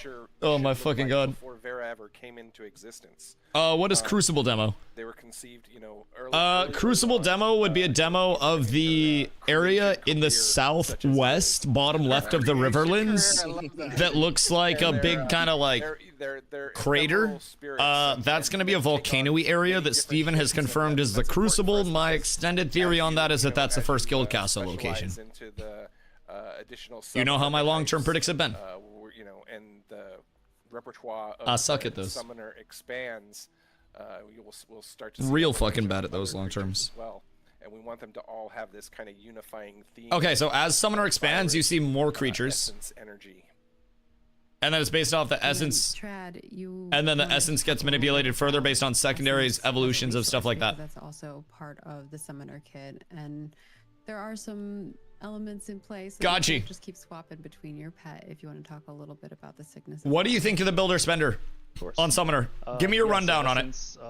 As it's thematically a big part of the Summoner. We need the God she take. Tie that in as a mechanical theme as well. So it's a lot like some of the other archetype resources. You'll find it around your archetype icon on your nameplate.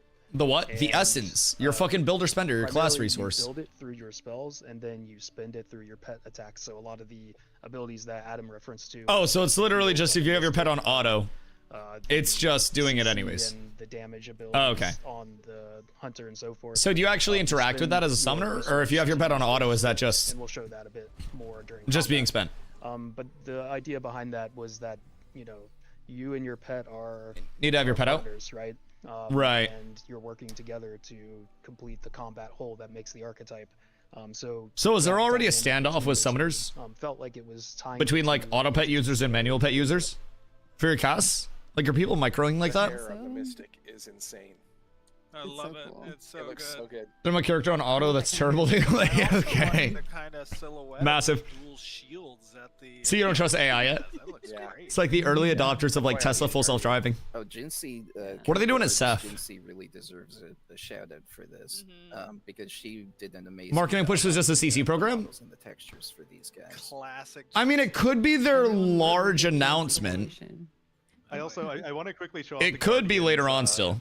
His shield ability, because when we built these, hit me with the shield. Natalie, this was your inspiration to give this animation. I love the particle effects around the summons. That's also cool. Little turtle. The new animations go sick as well on the boats, like the new Corsair boats. There are ramps on the back corners that are like these net ramps that you can grab, and when you interact with them, you go into this little like bear crawl, and you kind of like bear crawl your way up. It's kind of fucking cute. And then there's like the interactable ladder on the side as well. They've been cooking with some new animations. Did a lot to kind of establish a lot of these effects that can be used. Look like lava creatures? Yes. It's supposed to be like living essence, like a manifestation of the essence, which is like the base of all magic. As much as you can, and you're building and then once you actually have more specializations, I don't know if we're gonna see him like shift off of the essence. I don't know if the essence is gonna get manipulated in like different colors and shit, but kind of excited. In this one, kind of very excited. We'll show them through gameplay, but we do want to talk a little bit about some. Sort of, we can't run it up normally. So I do want to let you get a What's chance that? to do that, but there. Summoner can assist tank so much so it makes it easier for the tank to not die. Oh yeah. I mean, Summoner's gonna be a nice like support to have in PvE, especially. I'm just not 1000% like sold on the whole like. As you've been saying, the PvP validity of Summoner right now. Per se. Oh! Where can we go up? Duels! Up near the church a little bit and do the duel? Duels! Yeah, we can do that. Duels! Mobs up there. What are we doing? Chat duels! Here's good. We don't want to aggro them. Yeah. Okay. All right. Duels confirmed. Here, this works. All right, what do we have? All right, here we go. Is there a flag? So There's a flag. Duel system. There's a banner. We're asking for it, and we did prioritize. Missing string table entry. We're one step closer to your guild is not at war. Hot off the presses. Okay. So what do we have? You don't have to flag up for PvP. That's only one speed. Go. Don't spread out too far, man. Damage abilities are going out on each person. Okay. I like how the pets are currently fighting each other. No, fight him. Fight him. So what percent does this go down to? Does it just go down to 1 HP without a death? Yeah, what are the Or are they going to die? fighting each other? They might actually die. No, Travis is not. Wait, wait. Are you gonna let Oh, us- stop duel. Adams is not. I'm down. All right. Down. Oh. Okay. All right. Nicely done. Well, now duel so that we can show Duels work. the abilities that we We're want. up tremendous. Round We're two. truly up tremendous. Duels are very nice. So you got the dual request interface on that side. Accept or decline. You know, Jim was nice enough to. And then no PvP flag. All the summoner VFX. Interesting. Not auto attack. That would help. I wonder, like, how hard this was to put in. Now, what happens if somebody goes to third-party duel right now? Well, let's get started. Like, We're what gonna if talk Noah about just turns and Thanos something snaps? today, but there are a lot I mean, I more guess things corruption, to huh? discuss about Can you what hit happened. during the duel? Jump in game Does it work with a group or raid? Here, let's start this duel again. Seems like it's going to be individual to start. But it would be very interesting if they have a group duel functionality. You get some cloth. Because, like, in New World, you essentially had, Yeah. Hey, look, it's hot off the press. We got it in, okay? active skill points, 1 out of 30. So They the first stole, one that we're they stole that banner out of Lionhold. What a goddamn hell? oh yeah, sure. What a goddamn hell? All Cause he had so party the first base? one we're gonna talk about is, So, in New World, they had the, like, the individual duel, like the 1v1 duel. and it has a And lot then of they different had options. the group It's duels. called Spirit So Trade. when you were dueling somebody that was in a group, they would have the option, like you would have the option. It was like, do you want to duel the individual or the group? And then you would select that. And then it would start the duel for everybody to opt into. And one important thing about this spell is that it generates essence. So they've been talking about Spirit Shred right now? Through the next spell we'll show. Looks like the duel keeps ending here. Hold on. Also, what they're probably not going to mention is that Summoner will actually hard CC your shit for about 15 Also seconds. the good old-fashioned flagging. And it will Yeah. make you want to die. Route testing after this? Yeah. We were talking about that before. Fresh start not confirmed. Wouldn't say we're missing it. Well, just Yeah, route testing after this. Very, very, very, very, very likely. Yeah, we gotta get So on that the second shit. spell is It's Mortal Blast. This it's linking actually up with Mr. Godchi and it's running that goddamn route. Spread the dot. So if Was thinking Harbingers we don't have was gonna be the big multiple announcement, but they mentioned it being on the November stream. cast it, Yes. single target direct damage It's mainly spell. silence. And if there were additional targets, I'm gonna be real, it's not even the silence that I care about. Because, like, going as a off, tank, so right, it's I can just- resource regenerating, so it's a prime I'll just do way this. to use pet skills You wanna know what's really fucking annoying? to building that resource. That dumbass fucking piece of shit exhaust modifier, bro, when I can't block or anything, and then I'm silenced and I'm just sitting there like fucking hitting a running man and like fucking Fortnite default dancing. Or really summoner as a whole. is While I'm that, waiting to block. we Shit's introduced two awful. new Oh, I magic hate it. types, or types Oh, of it's just magic infuriating. damage with this class. One of which is spirit Noah's damage, which you see with Spirit Shred, Summon and the other is necrotic, which you is see with Umbral Blast. healing in the duel. So summoner is similar to mage in the sense that. So is there each not- can cast 4 different kinds of. Is there magic. not an interference Mages, mod on it right now? Arcane, fire, light. The suppress ray? Bro, fuck your suppress ray. I wish- Spirit, Told you back then you'd hate suppression ray. I told me back then I'd hate suppression ray. Yeah, I hate things that take away loss of like agency. Or take not take away loss, but like provide loss of agency. I hate not being in control of my character. In Summoner is just a big like, hey, hands off the keyboard and go fuck yourself. 15 seconds, buddy. Like, I swear to God, duels is work in progress still probably. What the fuck do you mean? What a crazy take. That is ridiculous, fan of beer. To think the first showcase of something could possibly be working. No, I need it perfect and I need it perfect fucking now. Anything else is not acceptable. Last class. How dare they work on shit? Last archetype I'm asking them to put shit in the game, not work on it. Yeah, we're The gonna fuck? have some crazy, insane. Yeah, there's probably still some weird stuff going on with duels. That's why I was expecting them to die on the first duel. I was literally like, one of them is going to die here. Whoever loses will full die. So I'm shocked it actually worked with the threshold though. One of our capstone. Dusty only loves a Diddy Dart. You stop. You stop. One of my personal favorites. How long has it been in development? Total from ideation and conception of the studio and everything. Make me a fluffy bunny. I'm blanking on Tori. Tori, yeah. What the fuck was that command? Here, setting my cooldown. Anyways, total since ideation and stuff, like 2016, 2017, since like the Kickstarter went up, I believe. And then from there, Intrepid started as a studio, That's so good. went through COVID and had to restructure very heavily, has gone from 12 employees to over 250 employees working on the project now. So fortunately, it's long gone, like the old time of like, they have no fucking idea what they're doing. Some would still say they have no fucking idea what they're doing, but they at least seem to have some idea now, which is cool. But it's been a while, man. They kind of went through a couple of shitty periods where, like, through COVID, they also had a transition from like Unreal Engine 4 to Unreal Engine 5, which I'm not a game dev, but essentially from what I've gathered was more or less a soft reset on and then referring to the arcane that most things dev. So a lot of people say that the like actual dev process started more, you know, post-COVID stuff. But again, I'm not a game dev. I don't work for Intrepid. I just like the project a lot. Just got emails for like 7 years and this feels lucky in my mind. No, totally. It is it's still not got like the polish and like the finish to it that a lot of finished MMOs will have in terms of what I call like accessory systems. So right now they're also just chilling in a very like unpopulated area, showing off the summoner abilities and then showing off some of like the dueling potential. Dueling just came in and it's not even like in the game yet. And so like with the dueling that they're showing off here, this is something that they're just now showing for the first time as a brand new system.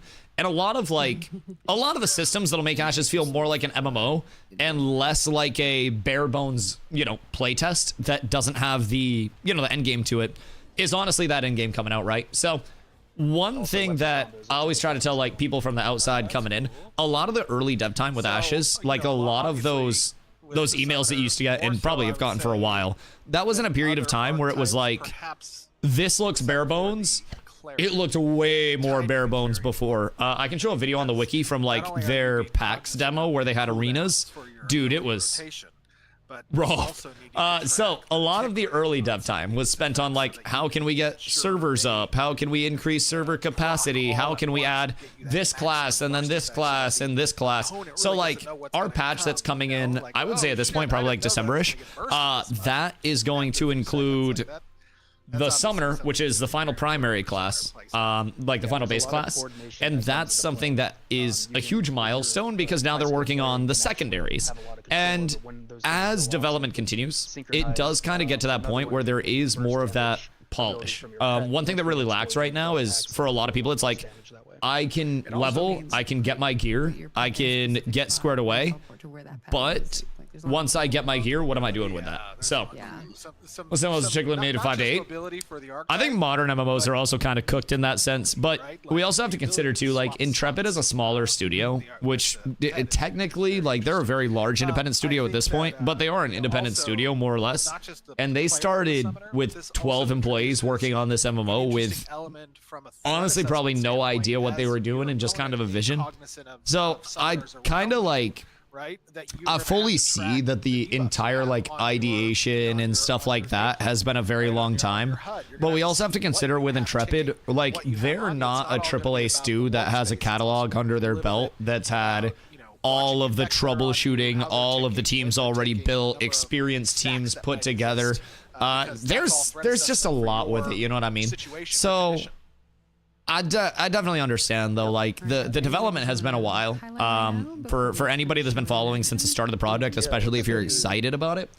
But I can say as an everyday player, even in the 11 months that I've been here as a literal everyday player and streamer, the growth is tangible and it has come a very long way in the time that even I've been following the project, which total is a few years. And I've been playing it for 11 months because I waited for a while before I hopped in. So it's all about just kind of like,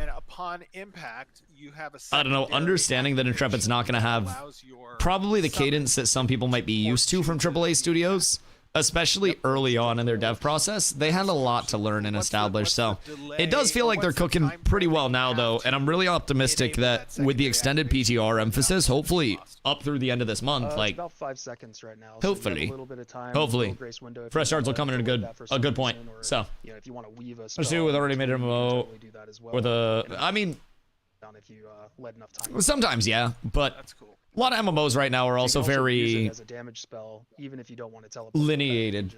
I don't even know if that's a word. Linearized? And what's the But- cooldown on this ability? No. I don't think anybody thinks they're shitting on the game. No, a lot of people just come in like with the conversation starters and stuff like that. I never take it as people shitting on the game. Because a lot of the time too, like with Ashes, there's not the most like Really time it, organic like, your summon could be like mobile with like takes a coming out. 7-second differential. A lot of people on YouTube want to have a very clickbaity, either Ashes is the best thing ever or Ashes is the worst thing ever. And I think it's neither of those things. I think it's a project that has taken a little bit to get off the ground, but it does actually feel like they're finally off the ground and they're actually adding in that content that more people will start to see come online, and they'll be like, oh, this actually kind of seems like an MMO instead of like an ambitious maybe future MMO someday, you know what I mean? So I think a lot of the critiques are valid with Ashes. Like pretty much everything that people say, like in a certain extent, Ashes questing could be better, combat could be better, it will be better. Everything with Ashes will continue to improve through development. But I feel like some people are very maybe a little OP right now. short-sighted in the takes where it's just like, this needs to be good right now. And I just simply don't think that's the case for a lot of people. But that's to be expected. Summoner's way OP. New class who dis. That's standard. Wait, who feels like Summoner's way OP? And then the last one we're gonna show. Did I just hear? Yeah, gotcha.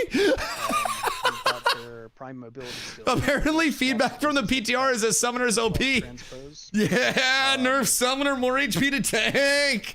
Who said this? I don't know, but thank you. Summoner's dog shit. You can be like, Summoner's fucking butt cheeks. So can you chain both of those? Oh, so no. use the projectile and then Like, swap places? I don't want to say Summoner's butt cheeks, oh yeah. but like Summoner has a very specific role, and that role is not a role of oppression. Oh wait, they got that actually working. Summoner main, rogue secondary. So, you swap behind wait. somebody like that, that's gonna make for some. Summoner primary, rogue secondary. Ayo, are we talking about some stealths coming in? Right. Now you want to talk about the augments. Oh no! All right. Let's Not a good start to my introduction to their feedback loop. This bad boy in play. I mean, this is honestly every community's feedback loop, though. And like, let's go kill from a realistic standpoint, this is why I'm kind of glad it's the pay to enter with the 90-day refund period instead of just like everybody that wants to come in can playtest. Because you will have a lot of people who want to help, but like, when my dad and I would work on my car when I was a kid, I was not the mechanic, and he knew a lot about mechanic stuff. And it was basically shut the fuck up and hold the flashlight so I can see. And with certain playtesters that may have less experience and, you know, less familiarity with things, it is genuinely a shut the fuck up and hold the flashlight so the people that know what they're doing can see. And not every playtester does have the same level of feedback that they can provide. Not every playtester has the same POV. And like every point of feedback is valid to a certain extent. Maybe people are feeling like Summoner's OP in a PvE sense. Maybe some people that really love just being CC bots are liking Summoner. Maybe some people are getting silenced by Summoner for a very long period and not realizing they can just block through it or like walk away. And they're just like, oh my god, this is super oppressive. But we also have to remember, like, not everybody is going to be a completely competitive-minded PvPer that knows everything that they're doing situationally and everything that needs to happen. So, people who spam wipe pipe are fine. Keep getting timed out for 10 minutes for advocating why wipes are bad. So I'm here now. There we go. I mean, hey, welcome. Wait. Oh, yeah. It'd be really funny. The philosophy behind the summoner was that Sorry. you are a caster, so Sorry, I had to. I had to, Glow. Oops. But you also are. I'm so sorry. Cabinabs is absolutely S tier. Glow, appreciate you. And we wanted to strike a good balance. I'm so sorry. I had to do it. I had to do it. In some games, you know. I mean, your pet and your pet. I'm down for. I've always said, bro. Listen, I was a big anti-fresh start and anti-wipe advocate, so they would be able to. Also, side note, I do not like the spacing on the party UI when it's not in raid frames. That shit is actually going down to like the bottom of my camera box. Towards some of the feedback. I feel as though that could be cleaned up a little bit because there's like a buff bar area. Then there's a pet area underneath it. Raid frames make it look so much cleaner, but you also can't use raid frames if you're a healer because he can't see debuffs. I mean, the Ew. direction is to balance it. You yourself. But that is What up, Blotto? How are you, my boy? Like, I don't think it'll be as bad with the spacing on it. I'm sure we can change it in UI, but it's like it's really spread out. Huge gap between each frame. Yeah, I also play with raid frames on, like when I'm in a party. See if I have it pulled up in my VOD still. Like on mine, I have. We're looking to strike a balance, and so if we're not striking that balance, then we want to hear Probably about check it. clips. There have been some more mechanics. I'll show you guys later. I'll show you guys later. I'll find it. I also think that Raid frames just need to get debuffs on them. Yeah, I don't want to go look for it right now. We're talking about Just tuning in to confirm wipe or fresh starts. based off of your secondary Wipe confirmed in December. All right, we have to think ahead. We have to think towards what. Wait, the end I'm gonna goal update my is title. for class design. Wipe And that actually does confirmed take into for account, December. Yup. Augment A million, system jillion, and the trillion secondary % wipe archetype systems. confirmed. And that's where perhaps It that balance is starts to unfucking real. specialize, right? And Absolutely nuts. So I need to go here. and the base archetype is Then I need to go here. starting. No one read title. A lot of people read title. What do you mean? There are a shitload of people that read titles. Hold on. Abilities, and part of that was kind of identifying. Hold on. What can we give the pet? I gotta get emojis. reinforce their roles, but still leave room for another ability or two. that might come through Exclamation. and, enter an augmented phase. Just And so happens then Spirit caps Guardian shares a ring December with this crystal wipe golem that we're fighting right now, or the confirmed. wandering aberrant that we just killed. And, Recent. that is on purpose. Exclamations. Where are my exclamations? So is that Recent. is that like patricide or something? Is it Exclamation. killing his father? The old father? Exclamation bingo. Oh, okay. Cousin just from another mother. There you go. Okay. All right. Long distance, second cousin. All right, we're up. The rig is Caps. cousin. Caps but if and it were, emojis. You know, mesh or Yeah. something, that would be more Yeah, you direct. need to have the eye-catching title. Yeah, exactly. There's someone trying to rage bait me in Twitch chat. With two giant Why? What'd they say? Summoner was really good? Speaking of the look. Okay, but yeah, so, yo, Elementalist, thank you for the follow. I appreciate you much love. If you want to talk about it more deeply. I thought this was dev stream commentary. Jim, and then This is dev stream commentary. wonderful artists here. What do you mean? This is dev stream right now. And we yabbing about everything. You forgot big drama first? Big drama. Click here. The colors of our Yeah. guardians, they're all yellow. Yeah. Right? They have different Absolutely. because they're different archetypes. But yeah, the dev stream commentary is the fact that they literally confirm wipes. Healing colors for our Yeah. healer, tank colors for our guardian. Where do we go with this? Right That's now, I think the it's biggest off, thing. by the way, But maybe there's Seems like room every for 3 months is wipe. Well, and actually, if I could expand on that. I don't think that's their question, if we're gonna goal. Posit this to the community. Jim. But I feel like when the you state think of about, live was color so composition, fucking think cooked. about art style guide for. I don't think that's their specific goal, archetypes. but Are you wanting to see a blend of Dusty, you about the colors wipe that 3 are weeks ago? perhaps more indicative of different schools of magic? So one When? archetype might have access to multiple schools, and those schools Oh! have specific color identities. I ain't no shit. Or do I you don't want have the leaks. Color identity to be more this is blasphemous. restricted to the archetype Lazy itself. Peon So will be the tank first is content always, creator accepted into the content creator reds program. It got and leaked to me. Aggro colors, and the healers are always golds, and so on. Like that's obviously this is a very Then it's subjective pirate question. software? It can go either way. Many games Then they're doing a go sponsor either with way in that Mischief. direction. We've all I think played it's different interesting types. too when you get to mass combat because we have such big. God doesn't even play Ashes. Sieges and wars and. MMOs would be dead without all of the content creators. World bosses. We're gonna choose you first, but I guess not. Okay, well, hold on. As long as the color association Hold on. is really If you get like me and T-Pain as a package deal. of effect conferred, then you're Dark first comeback king. Right, if I see Yo, a hold on. gold, Dusty I know X gold is T-Pain related. If I on an see a Ashes red, stream I would know go that so that's hard. aggro. If I see That shit would go reverse crazy. shape language, and I know that that's a damage effect. Bring Like, T-Pain those into are some the like types some of sieges. indications that players want to have as quick. I'm just saying. Visually. I'm here for it. I'm here for it. It's a good point, and it's something we don't actually talk about. You'd have to buy us a drink? I'll change my donut goal. Yeah, I can make that happen. It's like it's a community effort. I feel like we have to remember that like everything Ashes has started from the community. And in order to buy a mansion in Wisconsin, it takes a lot of cumulative effort from a lot of cumulative sources. And me, So I'm happy to publicly beg for others' money. So you guys don't have to. When we're all getting our club husband on think and about where we were, Jim.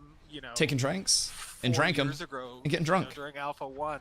It'll be beautiful. Boy, Auto-tune the whole time. Soup, right? we weren't really conveying any of that information. We're just like, all right, I just throw up a stream one day full auto-tune. Test this thing.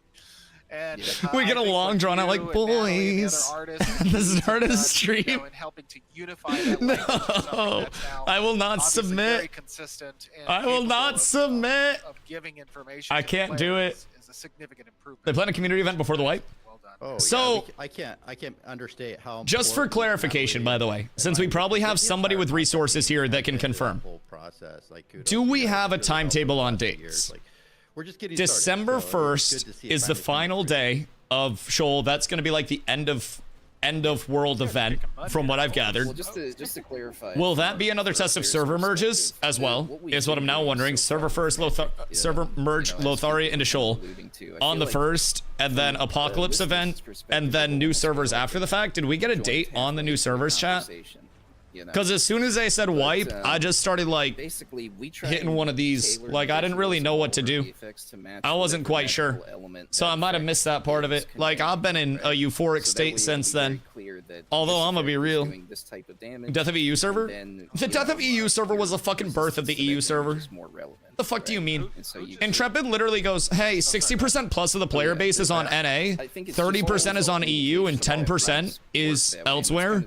Also, most of your people play on NA. There's been a lot of internal discussion. And EU was like, oi! Well, do we need to really stick to these color spaces? And they were like, you don't want to do that. Type, or can we be a little bit more creative with that? And then they did it. You know, for example, and guess what? One of the Harbinger bosses, Intrepid was right. has a healing ability, and that I did the VFX for. Most EU plays on NA.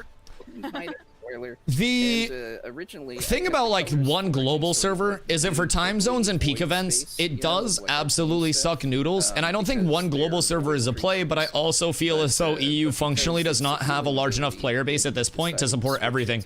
Yo, Bazooka, what up, dude? We got a wipe announcement. Very obviously no. We're up tremendous. Anybody that is excited about potentially not having crate dupes, items that you can sell and then buy back for less than you sold it for, and then sell again, and then buy back and then sell again. That was how RMTers were making a lot of money, by the way. It wasn't even crate dupes. If you ever saw somebody just standing by a vendor for extended periods of time, it was brought to my attention that apparently there were some items that were buybackable for less than they were selling for, so you could just infinite loop with that. Did they confirm when the wipe is? They mentioned boost events in December 1st. December 1st is going to be like an Apocalypse end of world event. We can always go back and watch again at the end of the stream to get the exact dates from it, because I was kind of yelling and shit. I got really excited. But December 1st is the end of the world event. Content creator program is confirmed to be ending this phase of applications on like the 25th or something. A little bit. And then this phase, no, the 20th or some bullshit like that. It's a date with the two. So this phase of applications will end soon. They have had over 6,000 applications to the content creator program. Obviously, at the cost of utility, you're not kind of wacky, kind of crazy. If I'm being honest, that's a lot of forms of content out there, and a lot of people that are hopefully going to actually make content. I applied 4,960 times. I actually think I might have applied twice. I also went through and updated my application multiple times. And every time I update it, I change it to updated on this date.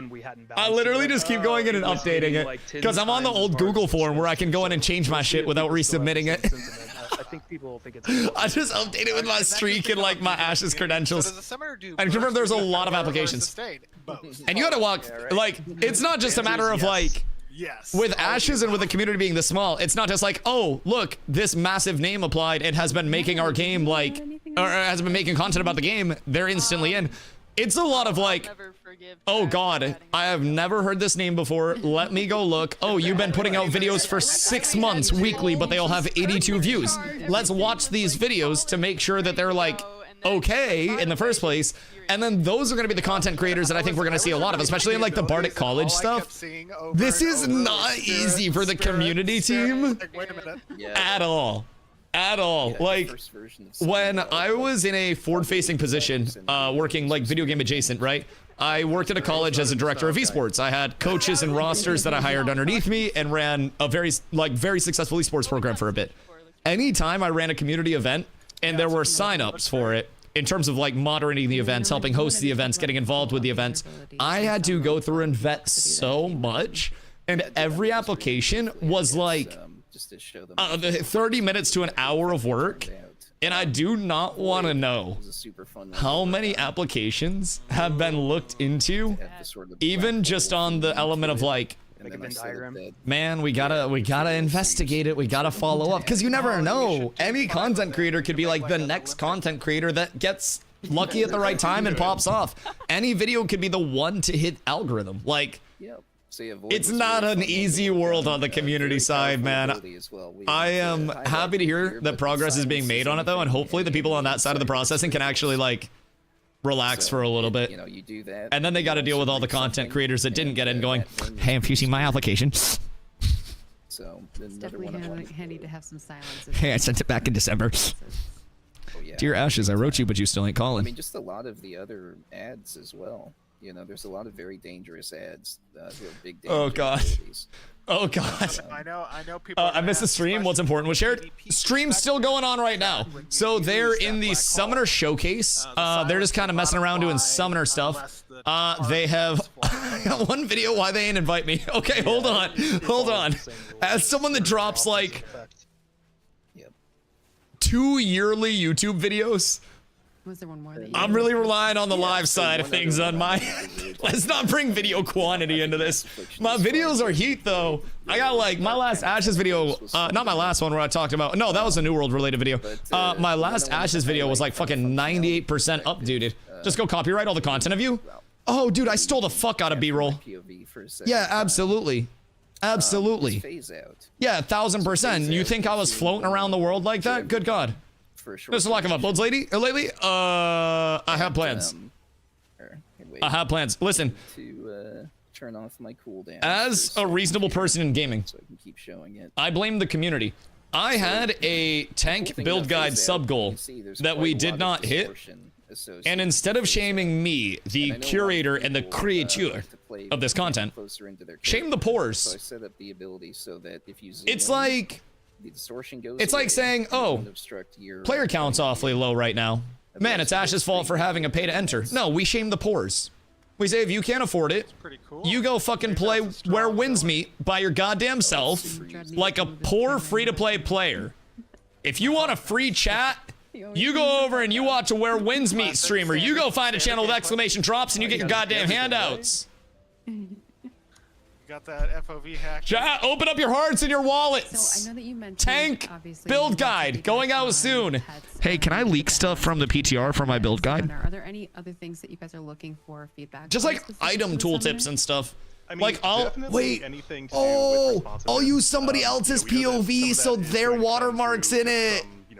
Who would get in trouble at that point if I posted a video with somebody else's watermarks in it? Same time, you know, when you're dealing with a state machine, I feel like that's pointing an RPG at the ground and just like, hey, players' hands, and they can throw you both as many variables and circumstances as you can think of. That is certainly an action you can take.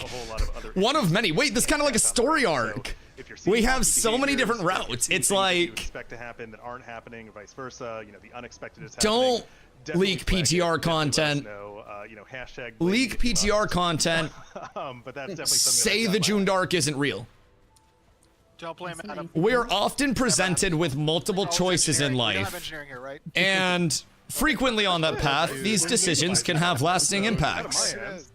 And these impacts can ripple through generations. And me personally, I don't want to have to get a job, so I'm probably not going to leak PTR content. Oh yeah. The desert isn't real? Nothing's real.